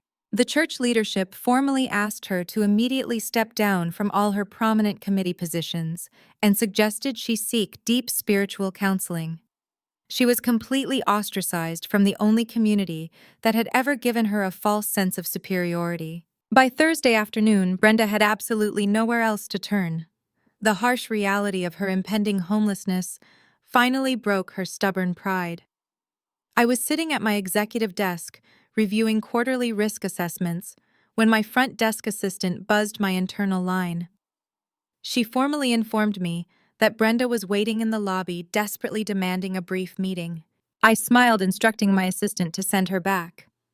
The older woman who walked into my corner office was completely unrecognizable from the arrogant matriarch who had smugly sipped expensive champagne at the Ritz-Carlton Hotel just a few days prior.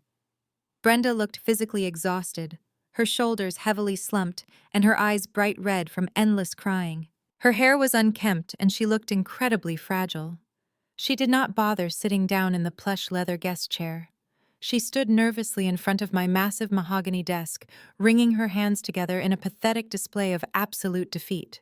"Chloe," she whispered, her voice trembling weakly in the quiet room. "I am begging you. Please stop the aggressive foreclosure. You have already destroyed Julian. He is currently facing years in a federal prison. His entire medical career is completely over.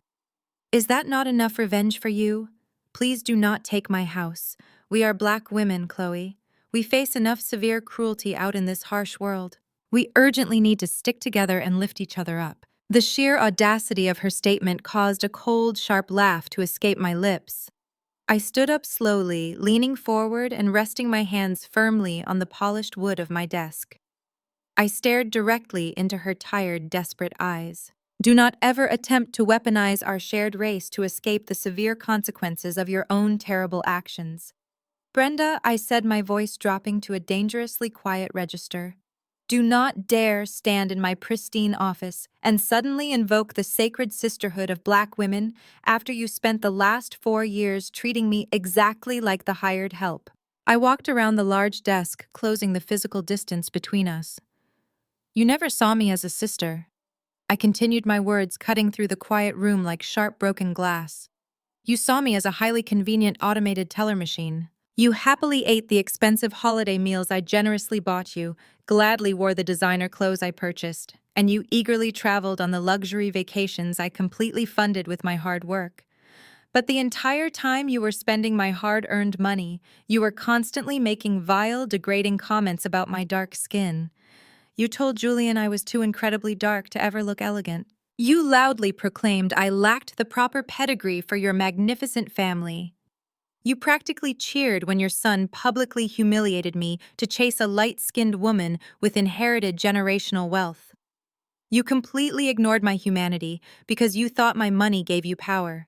You only want to stick together right now because I am the one holding the heavy financial whip and your back is finally bleeding. Brenda flinched violently, large tears spilling quickly down her cheeks. Please, she sobbed loudly, unable to maintain eye contact. I was so incredibly wrong.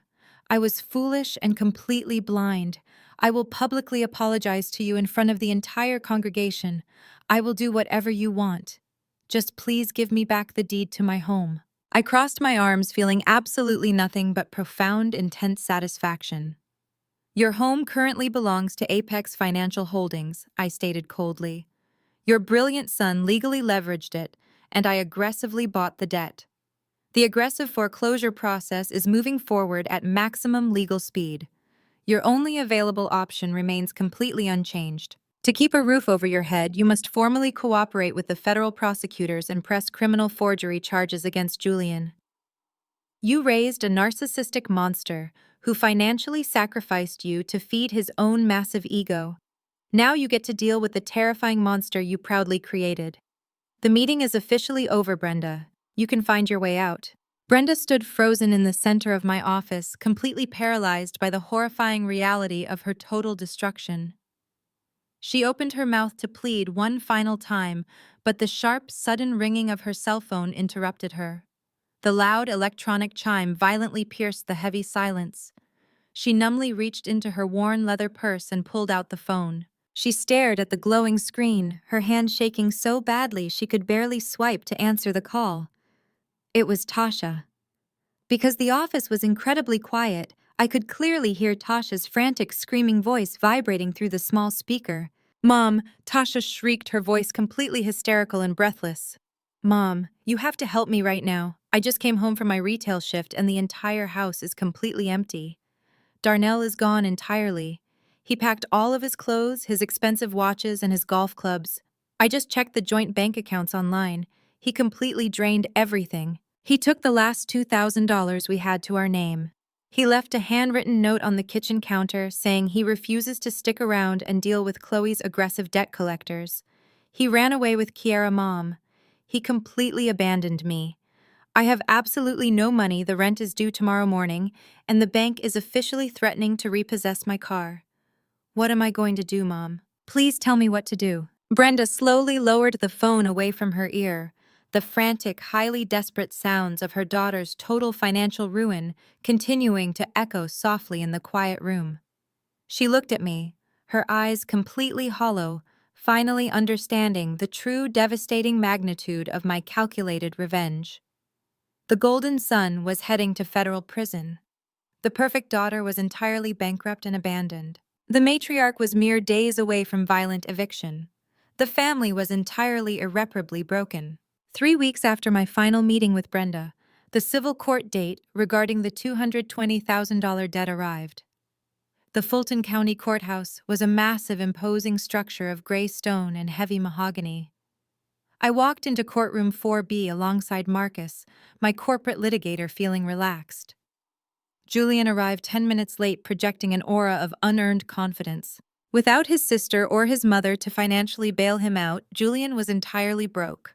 Rather than requesting a public defender, his narcissistic ego convinced him he did not need a lawyer. He believed that because he passed his medical board exams, he possessed an intellect far superior to anyone else in the room, including the presiding judge. He officially filed paperwork to represent himself pro se. He wore the exact same custom-tailored navy blue suit he had worn to his graduation party. He took his seat at the defendant table, arranging a disorganized stack of printed emails. When Judge Harrison called our case, Julian stood up and approached the podium with a condescending smile. Your Honor. Julian began speaking in a loud, patronizing tone. This entire lawsuit is frivolous. The plaintiff Chloe is simply a bitter ex-girlfriend. We were in a long-term romantic relationship. She voluntarily paid my medical school tuition as a standard gift. The contract her lawyers are presenting is completely unenforceable because it was signed under false pretenses. Furthermore, invoking a morality clause simply because of a minor domestic disagreement over an apartment lease is legally absurd. I save lives for a living. I should not be subjected to financial ruin over a romantic relationship. Judge Harrison stared at Julian over the rim of her reading glasses.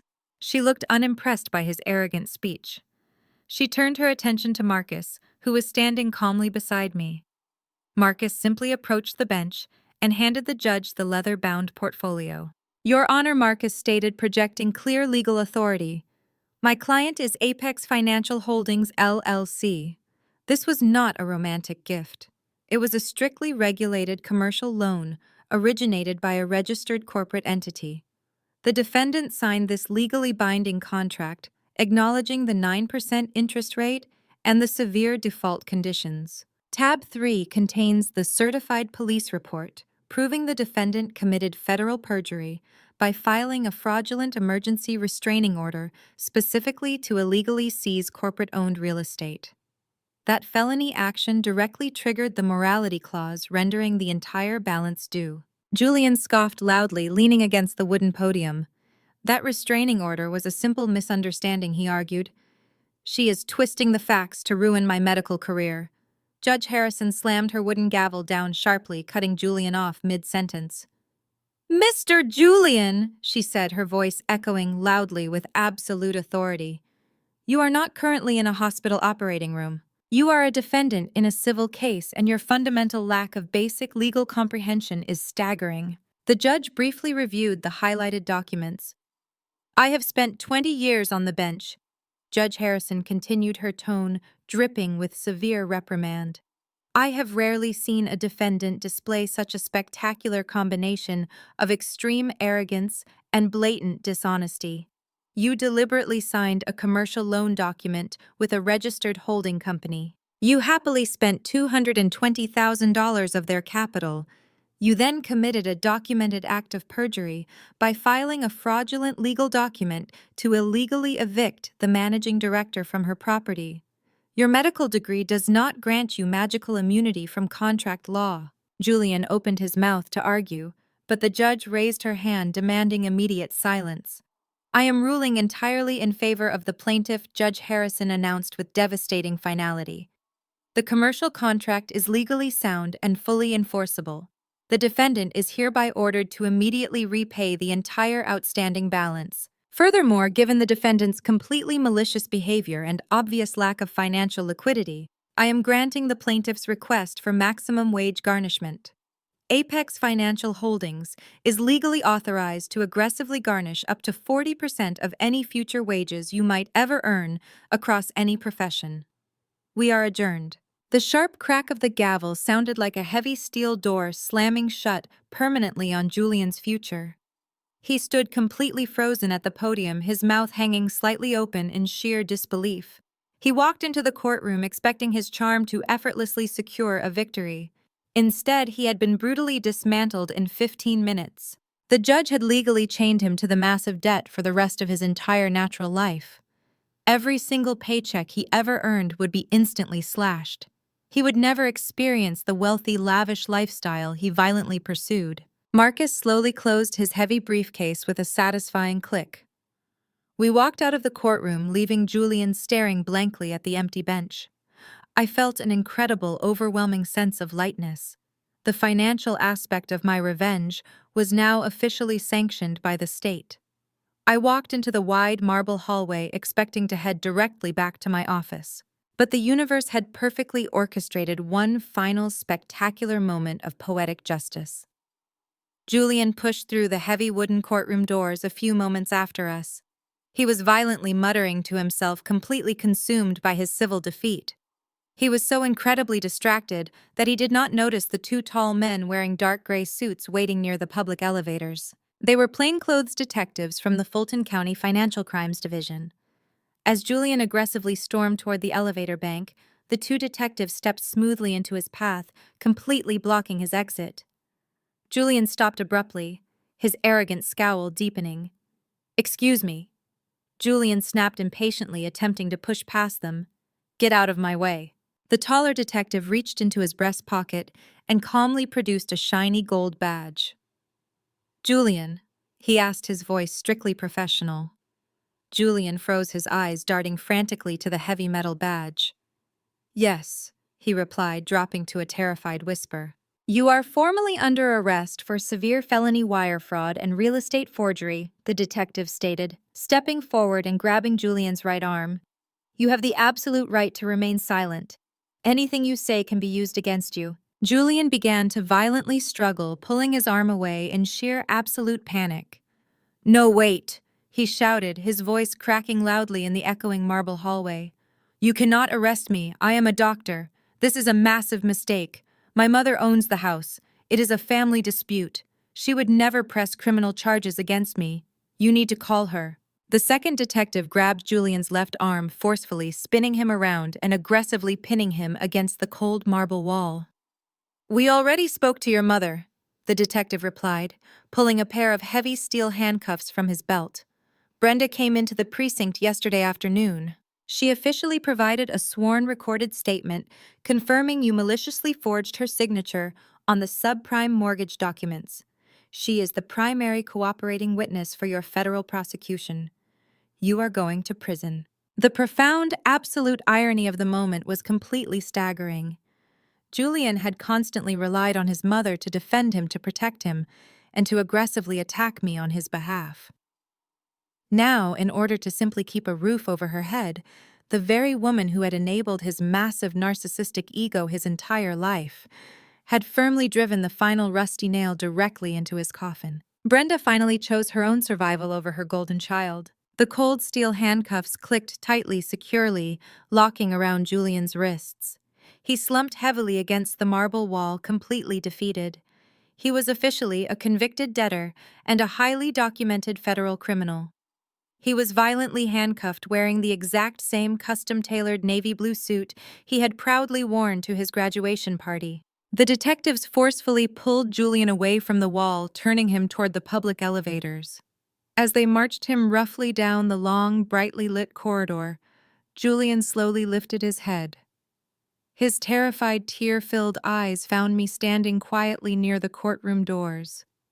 He looked at me with an expression of absolute broken despair, silently begging for a tiny shred of mercy. I stood still, my hands resting calmly at my sides. I looked at the ruined man who had arrogantly told security to forcefully remove me from a party I had funded. I looked at the fraud who had happily allowed his mother to mock my dark skin. I tilted my head slightly and looked directly into his panicked eyes. I allowed a slow, cold, deeply satisfied smile to spread completely across my face. I gave him the exact same cruel, devastating smirk his mother Brenda had given me on the night of his graduation. The elevator doors opened automatically. The detective shoved Julian inside. He kept his eyes locked onto my face, staring at my smirk, until the metal doors slid shut, erasing him from my life forever. I honestly believed the sliding metal doors of that courthouse elevator would be the absolute last time I ever had to look at Julian. For 6 entire months, that assumption remained perfectly correct.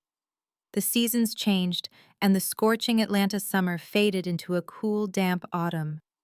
During that time, the federal justice system moved with slow, devastating efficiency. Julian was eventually released on a highly restrictive bond while awaiting his formal criminal trial. However, his life as he knew it was completely obliterated. The state medical board did not hesitate. They formally and permanently revoked his provisional medical license. His expensive medical degree was now nothing more than a worthless piece of paper. He was legally barred from working in any healthcare facility, even as a basic administrative assistant, due to the severe nature of his financial fraud charges. Because of the massive civil judgment I had successfully secured against him, my legal team swiftly implemented the aggressive wage garnishment. Any legitimate income he generated was instantly intercepted and drastically reduced by 40%. To simply survive and pay the exorbitant hourly fees of his desperate defense attorneys, Julian was forced to take the only job that would hire a disgraced convicted fraudster, awaiting federal trial. He was working the late-night drive-through shift at a regional fast food chain. My own life had taken the exact opposite trajectory. The massive success of the Apex Financial Asset Recovery had solidified my reputation within my firm.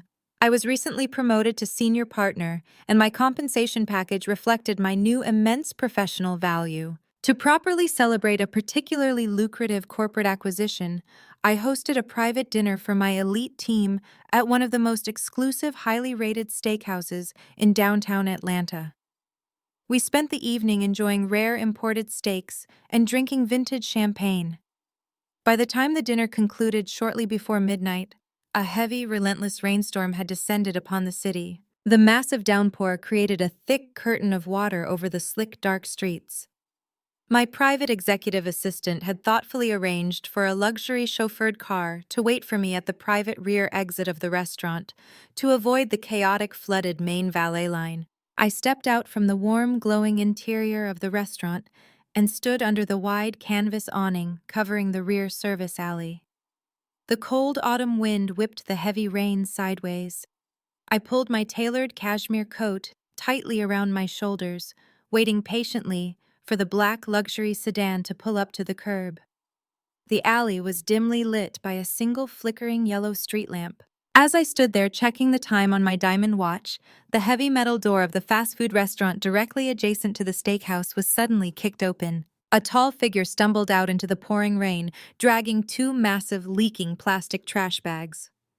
The person was wearing a hideous bright yellow polyester uniform polo shirt, heavily stained with dark cooking grease and smelling strongly of stale fryer oil. He wore a cheap plastic visor pulled low over his face and a flimsy transparent rain poncho that was doing absolutely nothing to stop the freezing downpour. He aggressively heaved the heavy garbage bags into the large green industrial dumpster, letting out a loud, frustrated groan as the foul-smelling liquid splashed back onto his cheap, non-slip work shoes. He wiped the heavy rain and sweat from his face with the back of his greasy sleeve and turned around to walk back inside. As he turned, he froze entirely. The flickering yellow light of the street lamp illuminated my face, and it illuminated his. It was Julian. For several long, agonizing seconds, neither of us moved. The only sound in the dark alley was the loud, rhythmic pounding of the heavy rain against the concrete pavement.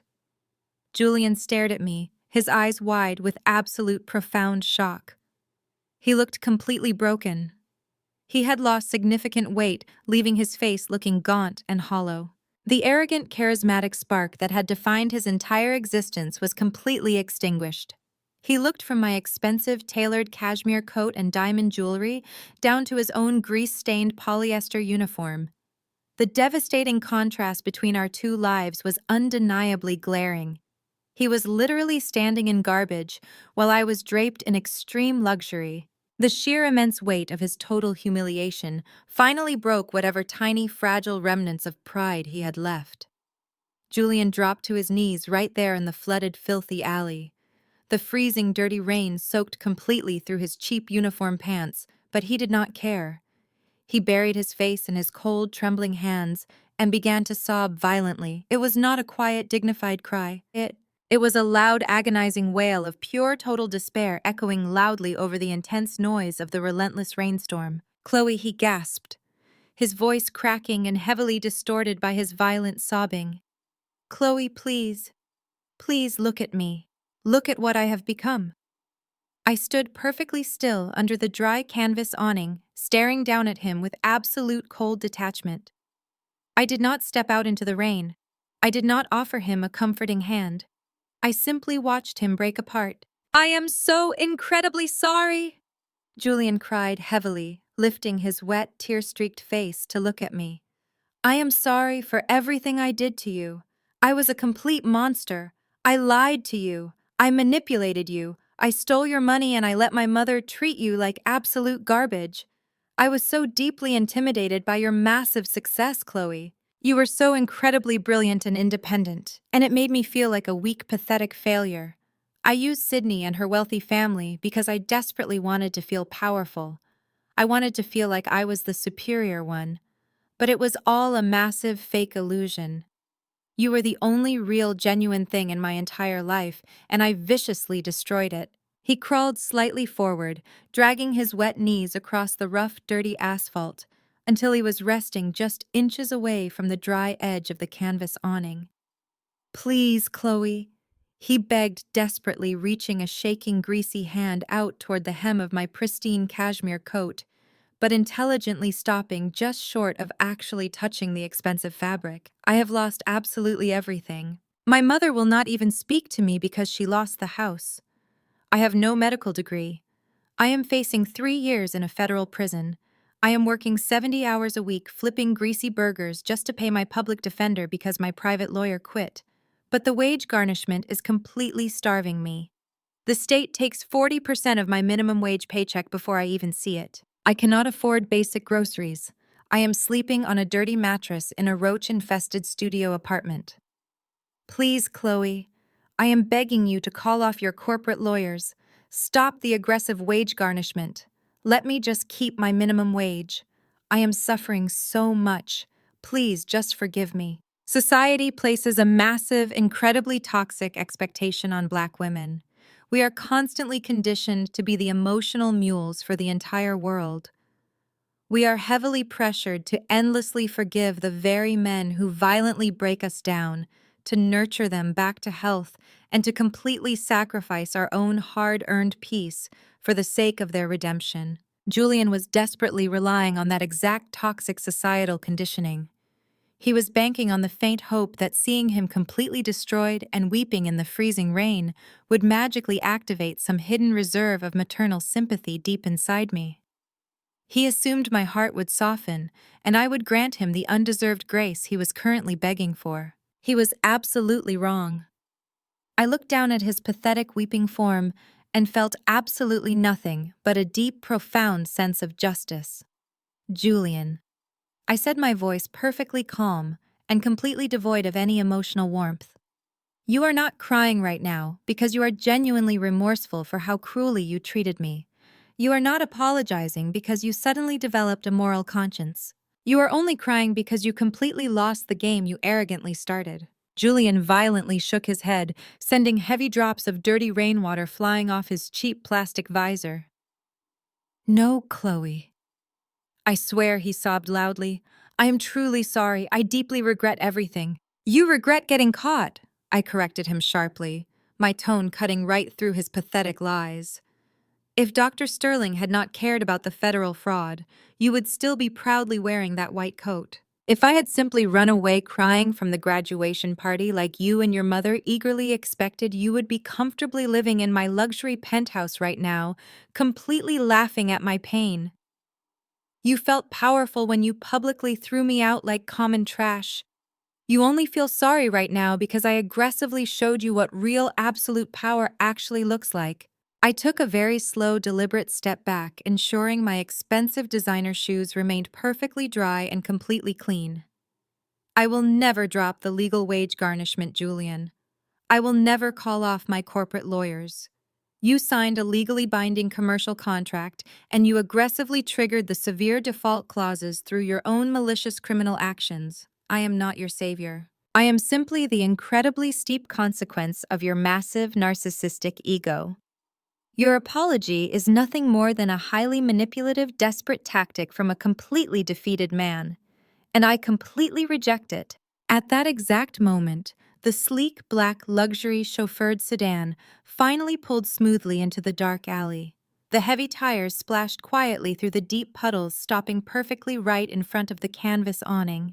The professional driver quickly stepped out of the warm, dry interior, instantly opening a large black umbrella to completely shield me from the harsh blowing rain. He respectfully opened the heavy rear passenger door, waiting silently for me to enter the luxurious vehicle. Julian stayed on his cold, wet knees, staring up at me with an expression of sheer, total hopelessness. He finally understood that there was absolutely no escape. There would be no magical forgiveness and no sudden redemption arc. He was permanently trapped in the miserable hell he had personally built. I paused right beside the open door of the warm luxury sedan. I looked back down at Julian, shivering violently in his grease-stained polyester uniform, surrounded by the foul-smelling garbage bags. "You told security I was just a roommate," I said, my voice ringing with cold, absolute finality over the heavy rain. "You were right, and it is time to pay your rent." I gracefully stepped into the pristine leather interior of the chauffeured car. The driver firmly shut the heavy door, instantly cutting off the sound of Julian's loud, agonizing sobs. As the luxury sedan smoothly pulled out of the dark, flooded alley, I did not look back out the tinted window. I poured myself a small glass of sparkling water from the chilled passenger console, perfectly content to leave him exactly where he truly belonged. The swift and brutal justice I served that cold autumn night in the rain-soaked alley was merely the final physical confrontation of my deeply chaotic past. The following months brought the absolute definitive resolution to the tragic comedy that was Julian and his deeply toxic family. The universe has an incredibly poetic way of balancing the scales when you finally stop allowing parasites to dictate your ultimate worth. Brenda, the once proud, arrogant matriarch who had constantly weaponized her perceived social standing, was violently unseated from her imagined throne. After the bank successfully finalized the aggressive foreclosure on her pristine brick home, she was forced to quickly relocate. She moved into a cramped single-bedroom apartment in a highly undesirable neighborhood on the industrial outskirts of the city. She was completely stripped of her elegant garden, her sprawling living room, and the polished dining table where she used to entertain the wealthy church elders. The Greater Zion congregation, the very people she had ruthlessly sought to impress and manipulate, completely turned their backs on her. They viewed her highly publicized financial downfall and her exposed bigotry as a severe divine punishment for her profound hypocrisy and intense colorism. She spent her lonely days sitting by a tiny drafty window watching the heavy commercial traffic pass by, completely isolated from the vibrant community she once ruled with an iron fist. Tasha experienced a similarly devastating freefall from grace that completely shattered her entire worldview. When Darnell abruptly abandoned her to flee the state with his young mistress, he left behind a massive mountain of hidden debt that was legally tied to her name through their joint marital accounts. The perfect sorority girl facade violently crumbled into dust. To avoid aggressive collection agencies and the terrifying threat of immediate personal bankruptcy, Tasha was forced to abandon her expensive salon appointments and her exclusive country club lunches. She took on 2 grueling retail jobs, working brutal double shifts, folding clothes at a discount department store, and ringing up groceries at a local supermarket just to keep the lights on in a tiny rented duplex. Her perfectly manicured hands were now constantly cracked and blistered, serving as a harsh daily physical reminder of the fake wealthy lifestyle she had desperately tried to maintain at my financial expense. She was completely ignored by her former high society friends, who treated poverty like a highly contagious disease. As for Julian, the federal justice system finalized his complete and total destruction. After months of desperate legal maneuvering, his overworked public defender convinced him to take a strict plea deal to avoid a potential decade behind bars. Julian formally pleaded guilty to severe federal wire fraud and felony real estate forgery. He was officially sentenced to 3 full years in a federal white-collar prison, followed by 5 years of highly supervised probation and mandatory financial restitution. He permanently traded his pristine white medical coat for a standard-issue khaki prison uniform. He would spend the next 36 months confined to a small cinder-block cell surrounded by other disgraced, desperate men, completely stripped of his prestigious title, his fake wealth, and his massive, fragile ego. His grand, brilliant illusion was permanently shattered, leaving absolutely nothing but the cold, hard, undeniable reality of his own criminal actions. He had sacrificed his entire future just to briefly pretend he was better than me. While the people who had maliciously attempted to break me were drowning in the severe, terrifying consequences of their own toxic choices, I was rapidly ascending to entirely new heights of professional success. The managing partners at my forensic accounting firm had closely watched my brilliant, meticulous execution of the Apex financial asset recovery. They were deeply impressed by the ruthless efficiency, cold calculation, and flawless legal strategy I had utilized to completely dismantle Julian's life while keeping the firm entirely insulated from any collateral damage. David Reynolds personally called me into his expansive corner office the very week after Julian received his highly publicized criminal sentencing. He did not offer me a standard annual raise or a simple administrative title bump. He officially offered me a highly coveted seat at the massive mahogany table. I was formally promoted to senior partner, making me the youngest woman and the only Black woman to ever achieve that elite status in the long, prestigious history of the firm. I was given a massive equity stake in the company, a sprawling new corner office with floor-to-ceiling glass windows and absolute authority over the entire corporate risk assessment division.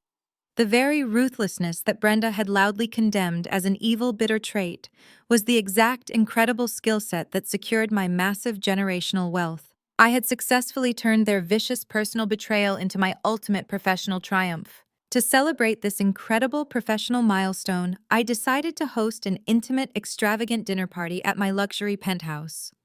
It was the exact same penthouse Julian had fraudulently attempted to steal from me, but the energy inside the sprawling space was now entirely different. I had hired a professional interior designer to completely erase any lingering traces of his pathetic existence. The heavy white leather furniture he loved was replaced with rich, warm velvet seating and beautiful, vibrant contemporary art that perfectly reflected my personal taste and cultural heritage. I hired a private executive chef to prepare a spectacular 5-course tasting menu paired perfectly with extremely rare vintage wines. But the most significant change was not the expensive decor or the high-end catering. It was the incredible quality of the people sitting around my massive dining table. There were absolutely no toxic family members whispering cruel insults. There were no arrogant leeches secretly calculating how to drain my bank accounts. I was completely surrounded by my true, chosen family. Marcus, my brilliant corporate litigator, sat at the head of the table laughing warmly, sharing stories of our courtroom victories. My close college friends, who had actively supported my tech startup dreams long before I ever met Julian, were raising their crystal glasses in my honor. Powerful female mentors, who had expertly guided me through the vicious corporate ranks, were sharing their brilliant wisdom and celebrating my promotion. The room was absolutely filled with genuine love, profound mutual respect, and incredibly authentic support. We were a powerful circle of highly successful individuals who actively celebrated each other's incredible wins without a single ounce of dark jealousy or hidden resentment. We did not need to tear each other down to feel important. As I sat at the head of my table watching the beautiful, joyful faces of the people who genuinely loved me, I reflected deeply on the profound journey that had brought me to this exact moment in time. For far too long, I had silently carried the massive, crushing weight of the black tax. It is a highly toxic, unspoken expectation, deeply ingrained in our culture, that strongly dictates successful Black women must automatically serve as the heavy financial and emotional mules for their struggling family members. We are constantly conditioned from a very young age to believe that our hard-earned success is not truly ours to simply enjoy.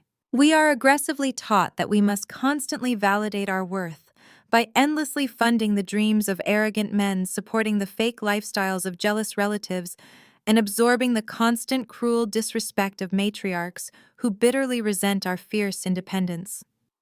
We are expected to continuously pour from our own cups until we are completely empty and broken. I had allowed Julian and his family to heavily weaponize my own deep desire for genuine connection. I had falsely believed that if I just paid enough expensive bills, bought enough luxury gifts, and swallowed enough nasty insults, I could eventually purchase the true unconditional love I desperately craved. I thought my financial generosity would eventually cure their deep insecurities. But you absolutely cannot buy genuine respect from people who are fundamentally committed to misunderstanding your immense value. By finally severing those heavy, toxic financial ties, I had successfully broken a massive generational curse. I refused to let my incredible success be heavily penalized by their profound laziness and intense entitlement. I learned the incredibly hard way that true absolute self-worth requires a level of strict, brutal protection. You must be entirely willing to ruthlessly burn down the toxic tables where you are no longer being served respect. You must be willing to become the villain in their fake narratives in order to become the hero of your own actual life. The beautiful dinner party eventually wound down long after midnight. My wonderful guests offered their final warm hugs and sincere congratulations before taking the private elevator down to their waiting chauffeured cars. I locked the heavy electronic front door and walked slowly across the wide, polished hardwood floor of my silent, peaceful home. I poured myself one final small glass of premium reserve wine and walked out onto the expansive private terrace. The cold, crisp autumn night air felt incredibly refreshing against my skin. I walked over to the thick glass railing and looked out over the massive glowing skyline of downtown Atlanta. The towering modern skyscrapers glittered beautifully like diamonds against the dark, endless night sky. The sprawling city was a massive grid of endless, incredible possibilities, completely devoid of the heavy, suffocating shadows of my past. I took a slow, deep breath, tasting the clean, cool air. I thought about Brenda sitting alone in her tiny, dark apartment. I thought about Tasha folding cheap clothes for minimum wage under harsh fluorescent lights. I thought about Julian sitting on a thin mattress in a cold, dark prison cell. I felt absolutely zero guilt. I felt zero lingering regret. I was completely at peace with my necessary ruthlessness. I had fiercely protected my incredible life, my hard-earned money, and my beautiful, brilliant mind from the vicious parasites who tried to completely consume me. I had survived their massive, brutal betrayal, and I had violently conquered their fragile, pathetic world. I took a slow, satisfying sip of my expensive wine, smiling confidently into the quiet, dark night. I was absolutely ready for whatever incredible, beautiful challenge came next, knowing I would never let anyone dim my bright light ever again. I turn away from the dazzling city lights and step back inside my warm, vibrant penthouse. I walk over to the camera, looking directly into the lens, looking directly at you. You did not just stay for the dramatic revenge or the satisfying downfall of a toxic family. You stayed because some part of my personal journey intimately resonates deep within your own incredible spirit. You know what it feels like to be the dependable one, the strong one, the financial anchor for people who only view you as a convenient resource. You truly know the profoundly exhausting ache of pouring your heart, your time, and your hard-earned money into individuals who secretly resent your success. I am directly speaking to the women who have been conditioned to shrink themselves so the men around them can feel massive. I am speaking to the women who have been told that their value is tied to how much they can sacrifice for others. Listen to me very carefully. The ultimate lesson I learned from the wreckage of my relationship with Julian is incredibly simple, but violently hard to accept. Never dim your brilliant light to make a deeply insecure man feel comfortable in your shadow. And absolutely never empty your own bank account to build a foundation for a man who does not fundamentally respect the ground you walk on. We are constantly sold a dangerous romantic lie. We are falsely told that if we just financially support them enough, if we just blindly invest in their potential, they will eventually recognize our immense value and crown us as their queens. But potential is a highly treacherous, entirely empty currency. You cannot take potential to the bank, and you certainly cannot build a secure, peaceful life on a man's future promises when his present actions demonstrate nothing but profound disrespect. Julian did not want a partner. He wanted a wealthy, silent sponsor. Brenda did not want a daughter. She wanted a high-limit credit card attached to a woman she could easily manipulate and verbally abuse. They both wanted the luxurious fruits of my intense labor. But they completely despised the strong, dark-skinned tree that actually bore it. When you are a highly successful, intensely driven woman, your hard-earned success becomes a massive target. Toxic people will quickly try to guilt you into shrinking. They will eagerly consume your resources and then tell you that you lack pedigree or class. Do not ever let their deep-seated insecurities convince you that your hard-earned standards are somehow a character flaw. Your wealth, your intelligence, and your unyielding strength are not heavy burdens you need to apologize for. They are your beautiful, hard-won armor. When Julian stood on that stage at the Ritz-Carlton and demanded security, remove me, he thought he was humiliating me. He thought he was establishing his ultimate dominance, but he was actually doing me the greatest favor of my entire life. He was aggressively cutting the heavy toxic anchor that was dragging my spirit down to the ocean floor. Sometimes the universe has to forcefully remove the wrong people from your life because you are too loyal to walk away yourself. I was entirely too loyal to a man who was actively planning my financial and emotional execution. I had to learn that being unapologetically ruthless in the defense of my own peace is not a negative trait. It is an absolute survival requirement. You cannot negotiate with parasites. You must cut them off at the source. You must be willing to reclaim your assets, whether those assets are your financial investments, your precious time, or your mental health. You have to look at the people who are eagerly draining you and declare that the free ride is permanently over. If you are currently sitting in a relationship or a family dynamic where your immense value is being completely ignored while your resources are being rapidly depleted, I need you to wake up today. I need you to channel your inner auditor. Take a strict inventory of your life. Identify exactly who is building you up and who is ruthlessly tearing you down. Do not wait for a grand public betrayal to finally choose yourself. Do not wait until they have drained your savings and shattered your confidence. Step into your absolute power right now. Reclaim your territory. If you've ever had to repossess your life from people who thought they could use you, drop a comment below. I want to read your powerful stories. I want to see a massive community of strong, unapologetic people who refuse to be broken by toxic manipulation. Share your victories, share your boundaries, and let everyone know that you successfully took your power back. I walk over to the sleek marble kitchen island, leaving my empty wine glass far behind me. I reach into the chilled bucket and pull out a fresh, unopened bottle of premium vintage champagne. I expertly pop the cork, the sharp, celebratory sound echoing loudly through my beautiful, quiet penthouse. I pour the bubbling golden liquid into a heavy, sparkling crystal flute. I hold the heavy crystal glass up to the bright light, admiring the beautiful, brilliant reflection. It is a direct, intentional parallel to Brenda sipping her champagne on the night of Julian's graduation. But there is a massive fundamental difference. Brenda was sipping champagne paid for by my hard work, wearing a dress bought with my money, celebrating a son whose entire life was a fragile illusion I financed. I am sipping champagne that I bought with my own hard-earned money, standing completely secure in my own paid-off house, surrounded by my own untouchable peace. I raise the crystal glass directly toward the camera, offering a final, triumphant toast to every single person watching who has ever fought their way out of the darkness. My name is Chloe, and I didn't just dodge a bullet. I owned the gun.